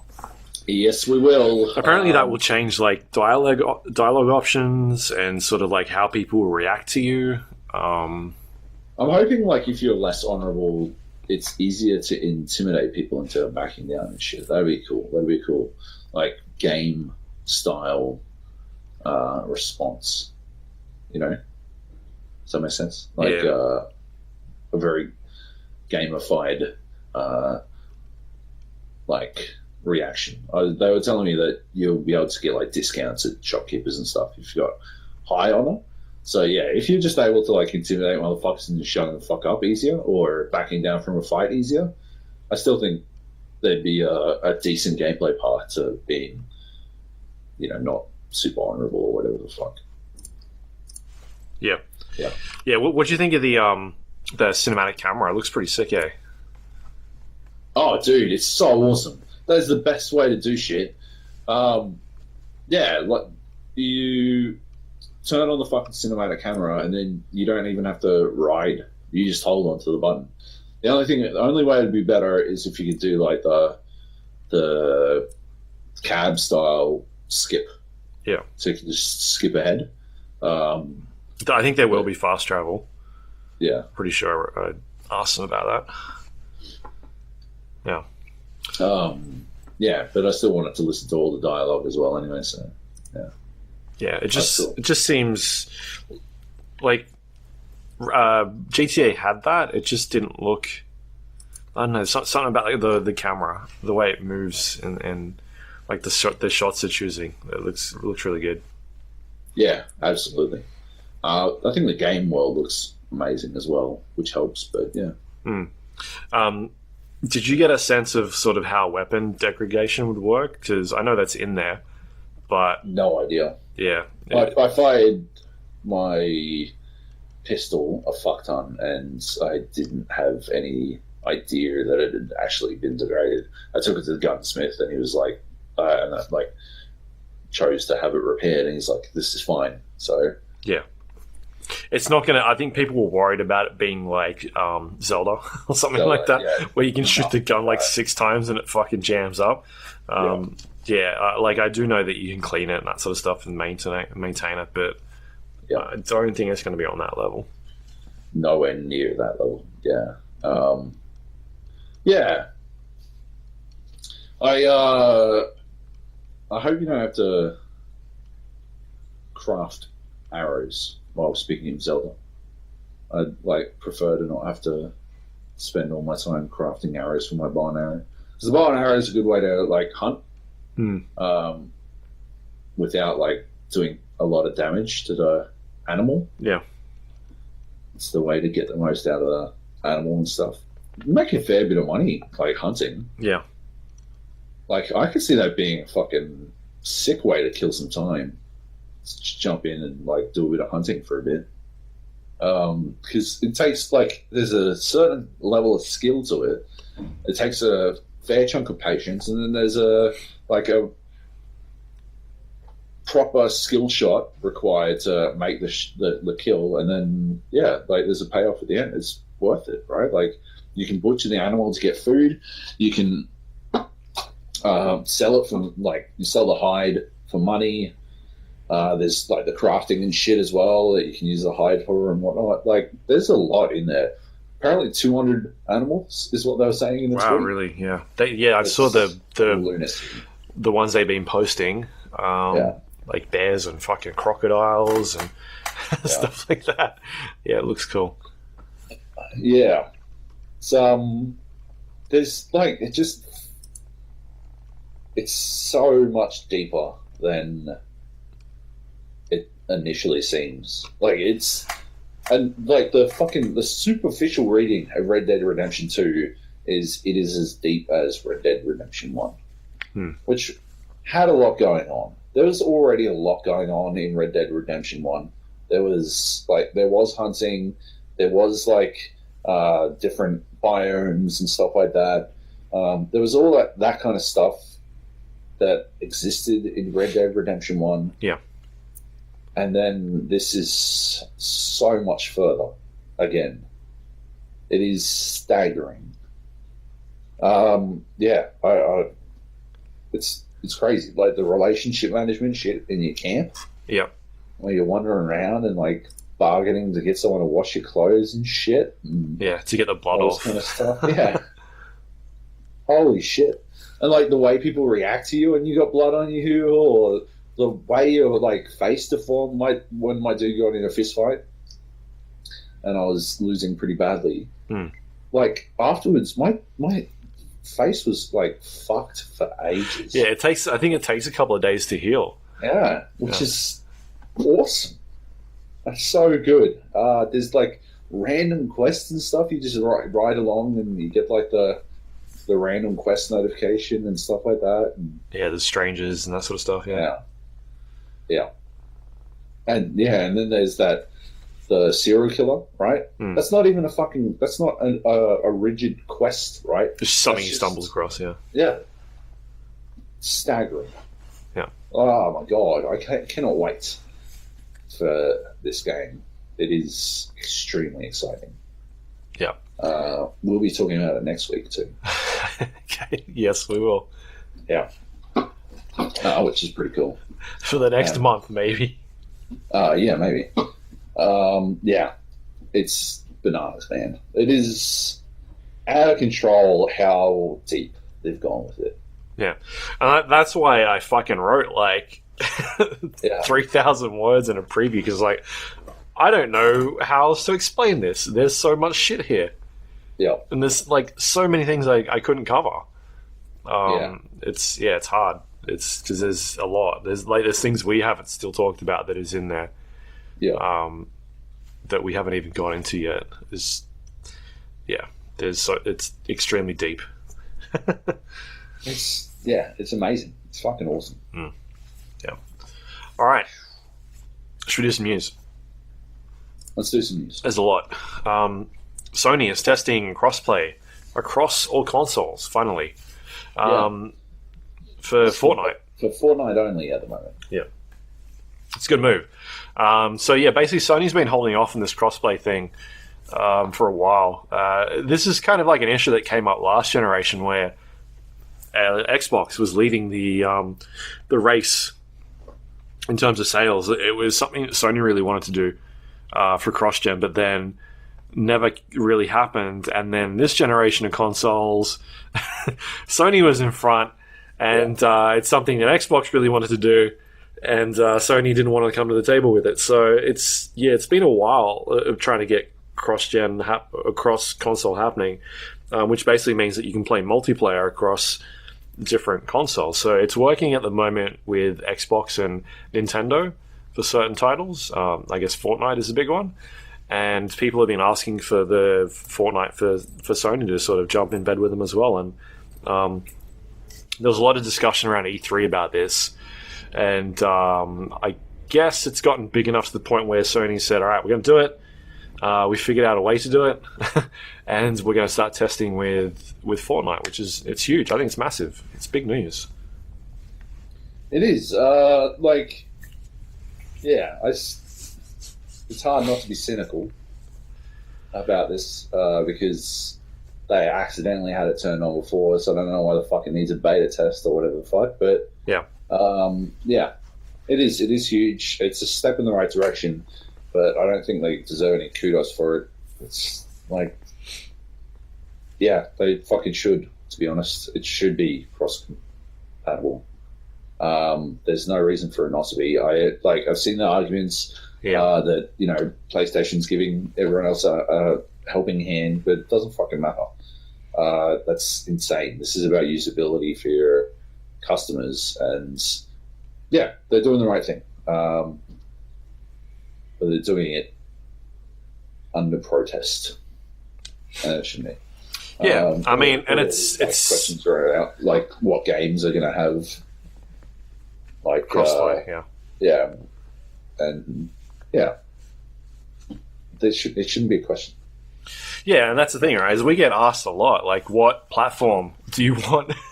Like not even just in terms of when we're reviewing games, like, hey, what platform do you want to play this on? And then all of a sudden, like, if it's a multiplayer game, we're like asking everybody around us, like, hey, what platform are we playing this on? That sort of stuff. But also, like, we get asked those types of questions in the like Gap channel, just regular people that want to play something with us. It's like that sort of thing as well. Like, all right, what are we picking this time? Whereas that kind of eliminates all of that, right? Hopefully. Yeah. Like, Red Dead better fucking have it. Yeah. I don't think it's going to have it on launch. I think it'll be... If it comes in, like, I think online's going to take a little while anyway, so if it comes in a bit later, that's okay with me. I'm fine with that. I mean, the problems you see arising from there is, like, when consoles start doing exclusive content for certain products. Sure. And I think Red Dead is one of those that is doing, like, exclusive content. I don't know if it's online or if it's just single-player content, but even things like... Call of Duty, where it's like, all right, you get this map early on this specific platform. That starts causing issues in terms of, like, people being on different systems and wanting to play with their friends. Like, if you're going to play a console exclusive fucking map, then yeah. Like, just have a fucking PlayStation playlist. If there's going to be a console exclusive map, just have them play in the Xbox playlist for Call of Duty or whatever the fuck. I think this it's just an excuse, right? It's just a feeble attempt to like justify what is ultimately an anti-consumer point of view. Like, fuck that shit. Just, it's not actually as big a problem as anyone's making out. Just fucking get her done, damn it. Red Dead, I want to have it. I've seen Fallout won't have it, but hopefully that won't last. Or you should have console to console at least. But Yeah. I'm sure a lot of developers will start getting questions about this and finding whether or not their game will have it. I mean, Battlefield's out soon. Call of Duty, like that sort of stuff. It'd be cool. It'd be cool to have that sort of those games, especially where like there's lower player bases in certain titles as well. Like it'll raise that quite a bit, so it's good. Yeah. All right. Cool. So about Friday the 13th is the PlayStation Game of the Month. LOL. It says here. That is what I wrote. Yep. That is true. I found this pretty funny. So I was looking at Friday the 13th, like yesterday, and it turns out that thanks to a dispute between the publishers and the owner of Friday the 13th, like the IP, they've stopped all development on Friday the 13th. Mm-hmm. And they're only doing maintenance on it now. Yes. So it's funny that it's now the PlayStation Game of the Month. It's a pretty transparent attempt to score some extra sales that ultimately I assume Sony will have to pay for. Mm-hmm. But yeah. Or alternatively, I have no idea how the PlayStation Game of the Month system works. Maybe they get a lump sum up front. They can use that lump sum to resolve their dispute with the IP owner, and then they can resume development. In which case, that'd be cool. But if it is actually a dead game, then it's not a great Game of the Month. No, I reviewed this one last year, I think it was, when it came out. It wasn't good. I've heard it's improved a significant amount since then, but nowhere near as much as Dead by Daylight did.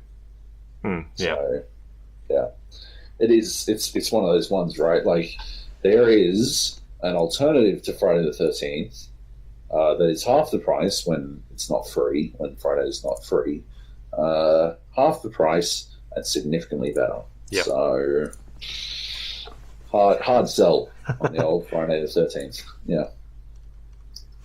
Anyway, next. Yeah. Spider-Man is now the fastest selling first-party PlayStation title. It did 3.3 million in 3 days. That's pretty crazy. Yeah, so it's topped God of War, which recently broke that. Was that a fake sneeze? It was a fake sneeze. I managed to dodge it. Well done, me. Yeah, that's crazy. That's fucking nuts. Fuck yeah. I think God of War was better. Oh, yeah. No, so do I. God of War is way better. But Spider-Man has a fuck ton of universal appeal, and it deserves to have people playing it.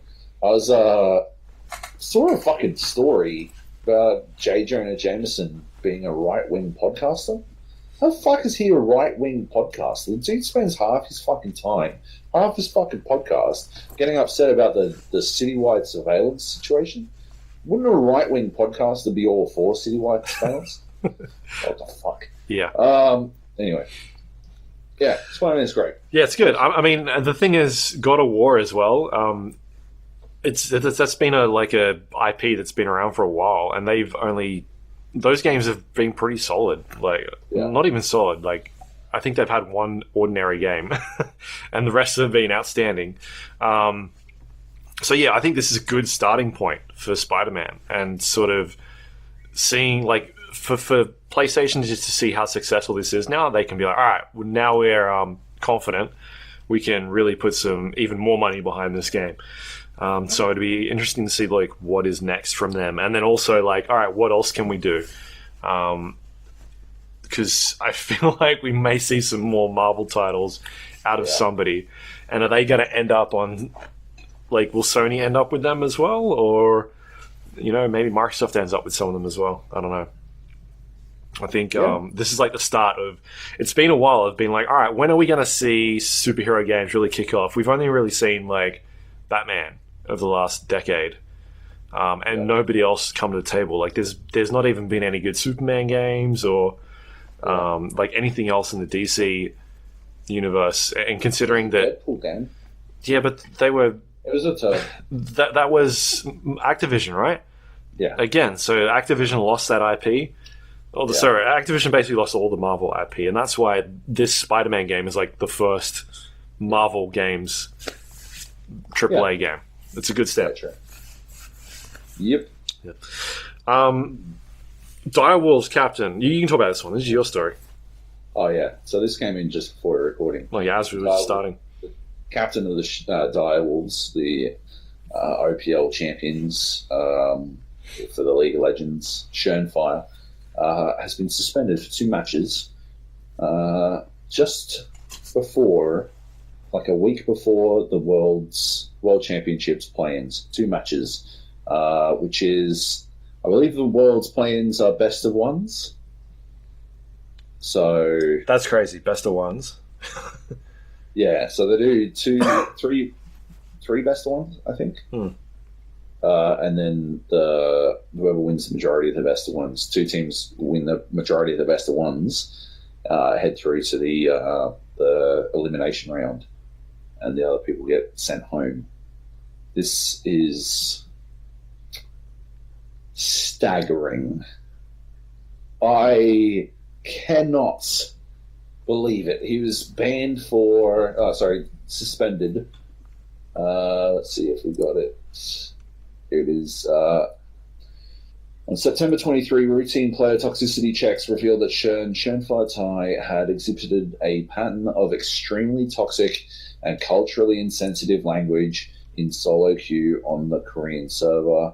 Shernfire is being issued a 2-game suspension and a $2,000 fine for this incident. It's staggering. I do not understand. Like, you have literally one job. Just shut the fuck up, man. Like, just don't say it. Just don't say anything ever. Holy fuck. If you cannot stop yourself, this is not his first fucking suspension this year for the same thing. If you can't not say fuckhead things, shut the fuck up. Or get on a podcast like I did. But yeah, otherwise, like, Jesus Christ. Just shut the fuck up, Shern. Holy shit, man. Staggering. After everything he and I talked about at the fucking MEO, after their fucking win, he was so fucking ready to take Direwolves to the next level, and he has fucked them.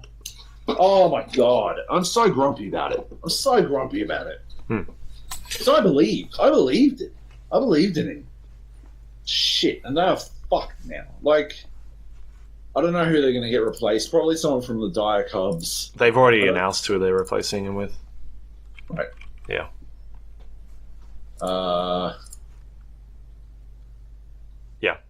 Yeah. Biopanther.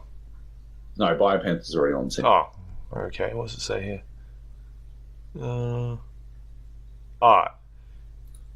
Ubisoft? Right. Yeah. Okay. Dire Cubs. Yep. Yeah. Okay. So it's like that team lives and dies on Shern. Like every time Shernfire gets killed, they lose. That's exactly what the Chiefs did in the fucking finals. Fuck's sake. Yeah. That is just bananas. And he's the captain, right? Yeah. Yeah. It's not a good example to set. Like, fuck examples. Just some fucking professionalism. Good God. Yeah. Ugh. All right, it's a bit shit. And so that starts next week, right? Because they're over there training at the moment, aren't they? Yeah. Yeah. Oh. Probably screwed. Yeah. Anyway, moving on. Next one. It's probably the biggest news we've had this week. Telltale looks to be shutting down, or they've at least they've gotten rid of 250 employees in one day. Yeah. Basically due to financial difficulties. They've ceased a lot of their products that they're working on, which includes stuff like Stranger Things, The Walking Dead, which was like halfway through the season, I believe, and a bunch of their other products that they've been doing. And basically let 90% of their workforce go. They're remaining with 25 employees or 25 developers at the moment. There's been a big outcry about this. Yeah. Because, like, there's one side of the table that people are upset that, like, they're not going to get to see the end of some of these games. Yeah. And then there's, like a lot of these employees aren't getting any redundancy packages. They're not being paid for any of their work. And then you've had Telltale come out and say, actually, we've had other studios come forward and say they want to help us release that final content, and we're looking into that. And it's like, well, actually, how about you work on getting your employees their money first? Yeah. It's a huge shitstorm about this at the moment, and it's been pretty high up on the news for the last couple of days. Mm-hmm. Yeah, I didn't like their games. I haven't ever particularly liked the Telltale formula. Yeah. But that's people do. People genuinely do. So I do understand people wanting to see the end of the arc, but obviously the priority should be getting the people who made the games they love paid, because otherwise they just get fucked. And that is some devastating shit, like feeling like you're getting boned. You especially they're living in San Fran, right? Where the cost of living is fucking ridiculous. Like, yeah, that's harsh. It's super harsh, and I empathize with the people who want to play the rest of the fucking series, but they should also empathize with the developers who are now getting fucked on. That's garbage. If they can finish off the series and somehow the proceeds go to everyone who never got fucking paid, then I'm about it. But you 100% know that's not what will happen. So, yeah. With that in mind, it's a pretty fucked situation. That's sad. It's sad for all the people who, won't get to work on the games that they love anymore or whatever. Yeah, I mean, it's bad management, right? It's how do you go from fucking 250 employees down to nothing? They obviously knew this was coming. I read on Twitter that some people were hired last week. Yeah. How are you hiring people when you're so close to insolvency? That's fucked. Unless they just saw it coming and were like, fuck it, we'll just cut our losses and just kill everything from here. And we'll just get out. No, I don't know. Yeah. Anyway, I'm sure this is not the last we'll hear about it. Yeah. Are you going to miss any of the series, Luke? I know you like garbage fucking point-and-click adventure shit. No, well, that was the thing, right? Is the last one that I really played was The Wolf Among Us. Right. They cancelled the sequel to that, right? Well, I mean, the thing is, that game came out in 2013. And back then I was talking about how the mechanics in that game had not been up, they were still using that same engine. Yeah. The mechanics were a little bit different to some of the other games I played, but not really a lot. Everything has pretty much been the same since The Walking Dead Season 1. And they really hadn't changed much up in terms of the formula. And that was kind of their problem, right? Is that the engine they were using was old. They weren't trying to do any new new game mechanics in there. And so by the time Walking Dead and The Wolf Among Us sort of came out, I was like, yeah, all right, you're just doing the same thing over and over again and whatever. And also the release schedule was fucked. You never really knew when stuff was coming out. There was no consistency. It was you'd wait a couple of months and then the next one would come out, and then you'd have it'd just randomly pop up in your list oh, the new one's out. There was no all right, we're going to release it one episode every 2 weeks or something like that. It was just really spaced out. All right, one's going to come out in April, next one's in June, and then August. Yeah. You've got a 2-month gap. That was some of the big problems I had there. So just inconsistency. I think there was a lot of issues running that studio, and that's why you see a lot of the Walking Dead guys that started that series. They left and went and made their own company. They Campo Santo, that was born out of the Walking Dead crew. And now they're working at Valve. So yeah. Anyway, it's not a good thing that happened, but I don't think their primary focus should be getting that the remaining episodes of that game out. They should work on paying their employees that haven't got paid. Absolutely. Yeah. All right. Is that all the news? Looks like it. Actually, I saw one other thing. The Oculus Quest. Did you see this? No. 6 Degrees of Freedom all-in-one VR system. It looks like a wireless VR headset. Okay. Situation from Oculus, launching for $400 USD in spring 2019. So fall for us. 400 USD, I guess, translates to about 800 Australian. Mm-hmm. And it's going to launch with a Star Wars VR series called what was it called? Vader Immortal, Right. a Star Wars VR series.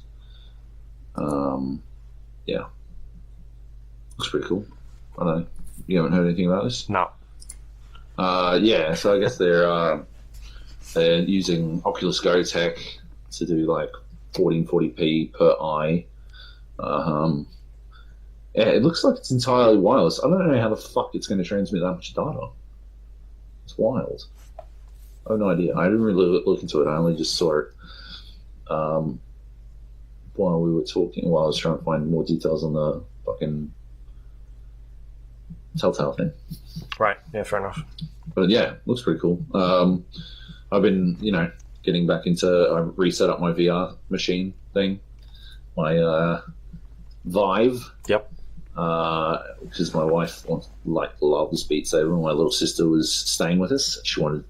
My wife wanted to show my little sister Beat Saber, and they both fucking loved it. It was amazing. Cool. But yeah, that's about it. And you were like, "Fuck these VR games. I've played Red Dead. You stupid Yeah, idiots." fuck all this. Let me tell you about Red Dead, bitches. Yeah. But yeah. Right. Cool. That's new. Should we do some questions? Questions. Yep, let's do it. All right.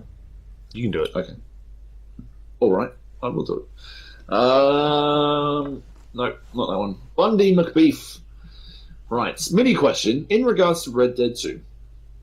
Which console will you be playing on? I assume it doesn't matter which one, but which one do you have the best setup for? I'll be playing on PS4 because, as I pointed out, my Xbox One died.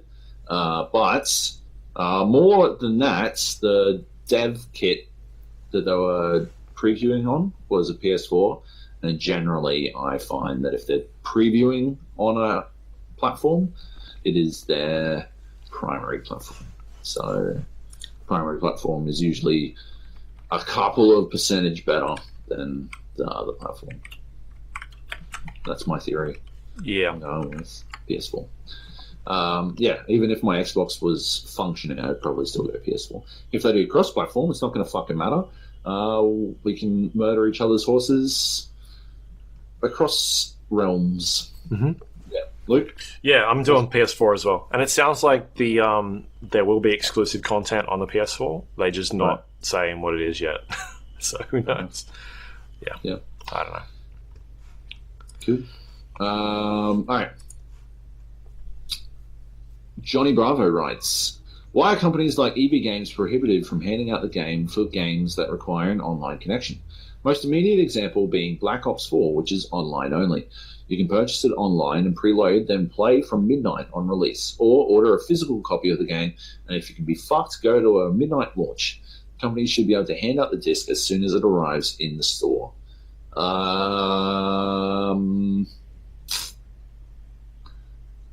Any thoughts on this, Luke? It's a good question. I'm just rereading it. So I guess what he's asking Online is... only games. Well, yeah, now that we've reached a point where they can lock people out, like ahead of launch, they can stop you from playing until the launch actually goes live.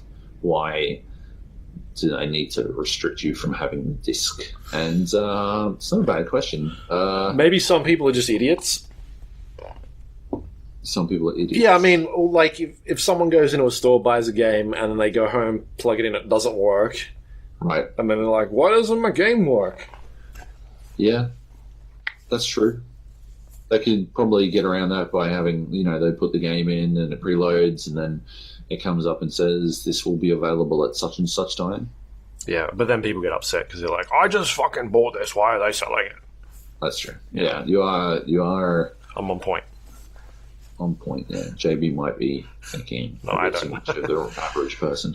But yeah, otherwise, I guess the only other thing would be like stock handling situations. They don't want to find themselves overstocked or having people rush in, or maybe they want the hype of the midnight launch or whatever the fuck.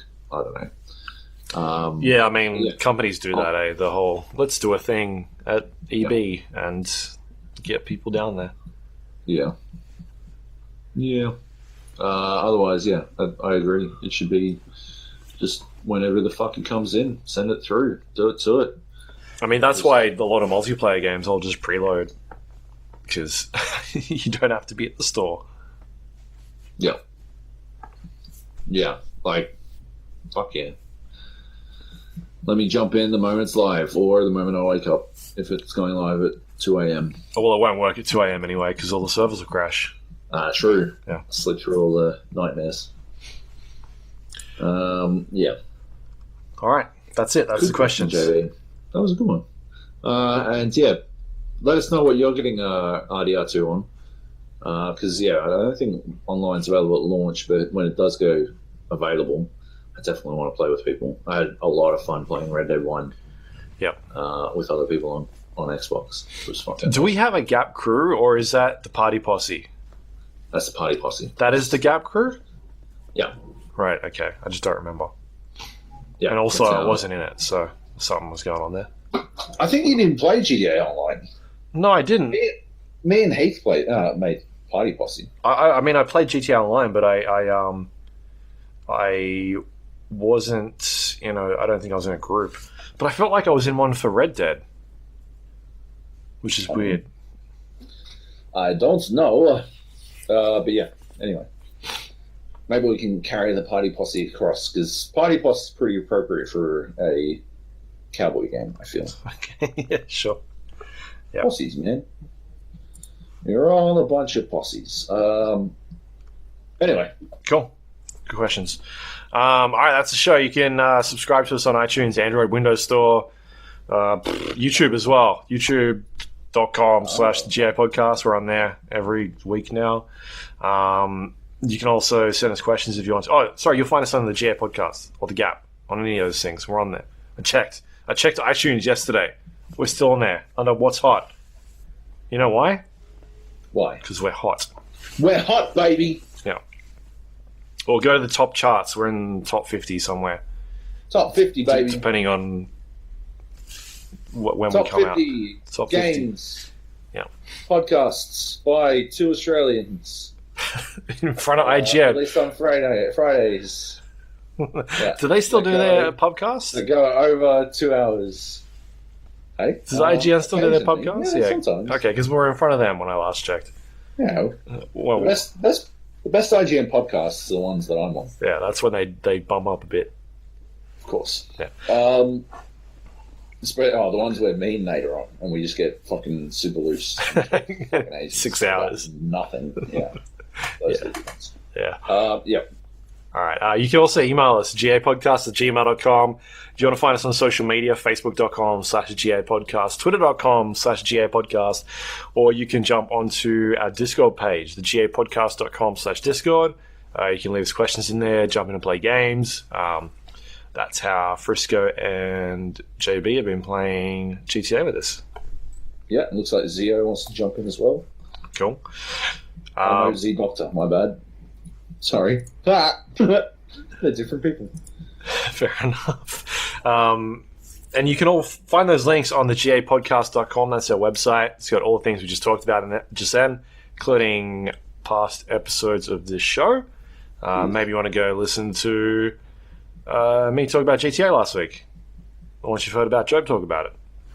Red Dead, you mean? Yeah, sorry, Red Dead. Same thing. One's got horses and cowboys. And that's all thanks to our Patreon members. If you want to help support the show, you can go to patreon.com/GA podcast. And yeah, that's awesome. Everyone that does that every month's a legend. Muchly appreciated. You are a fucking legend. Helps us pay for the site. Keep it up most of the time. Most of the time, except when it gets smashed and goes down, which is most of the time. Every Friday. Every Friday. Yep. Every Friday when I hit that button. Yep. All right, that's it. Anything you want to pimp out? Put the link up.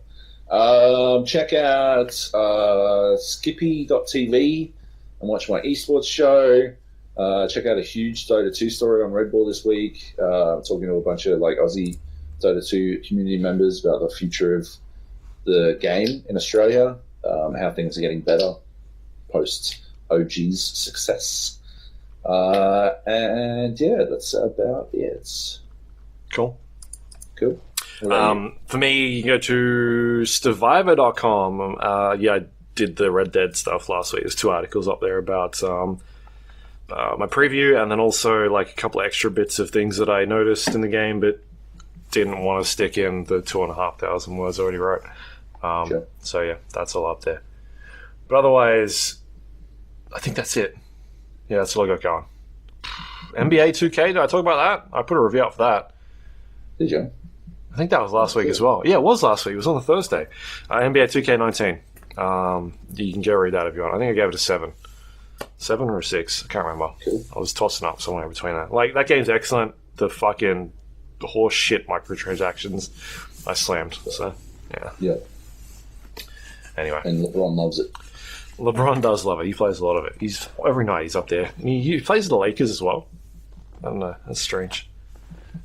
Better than Ben Simmons playing as the Lakers, so he could beat himself.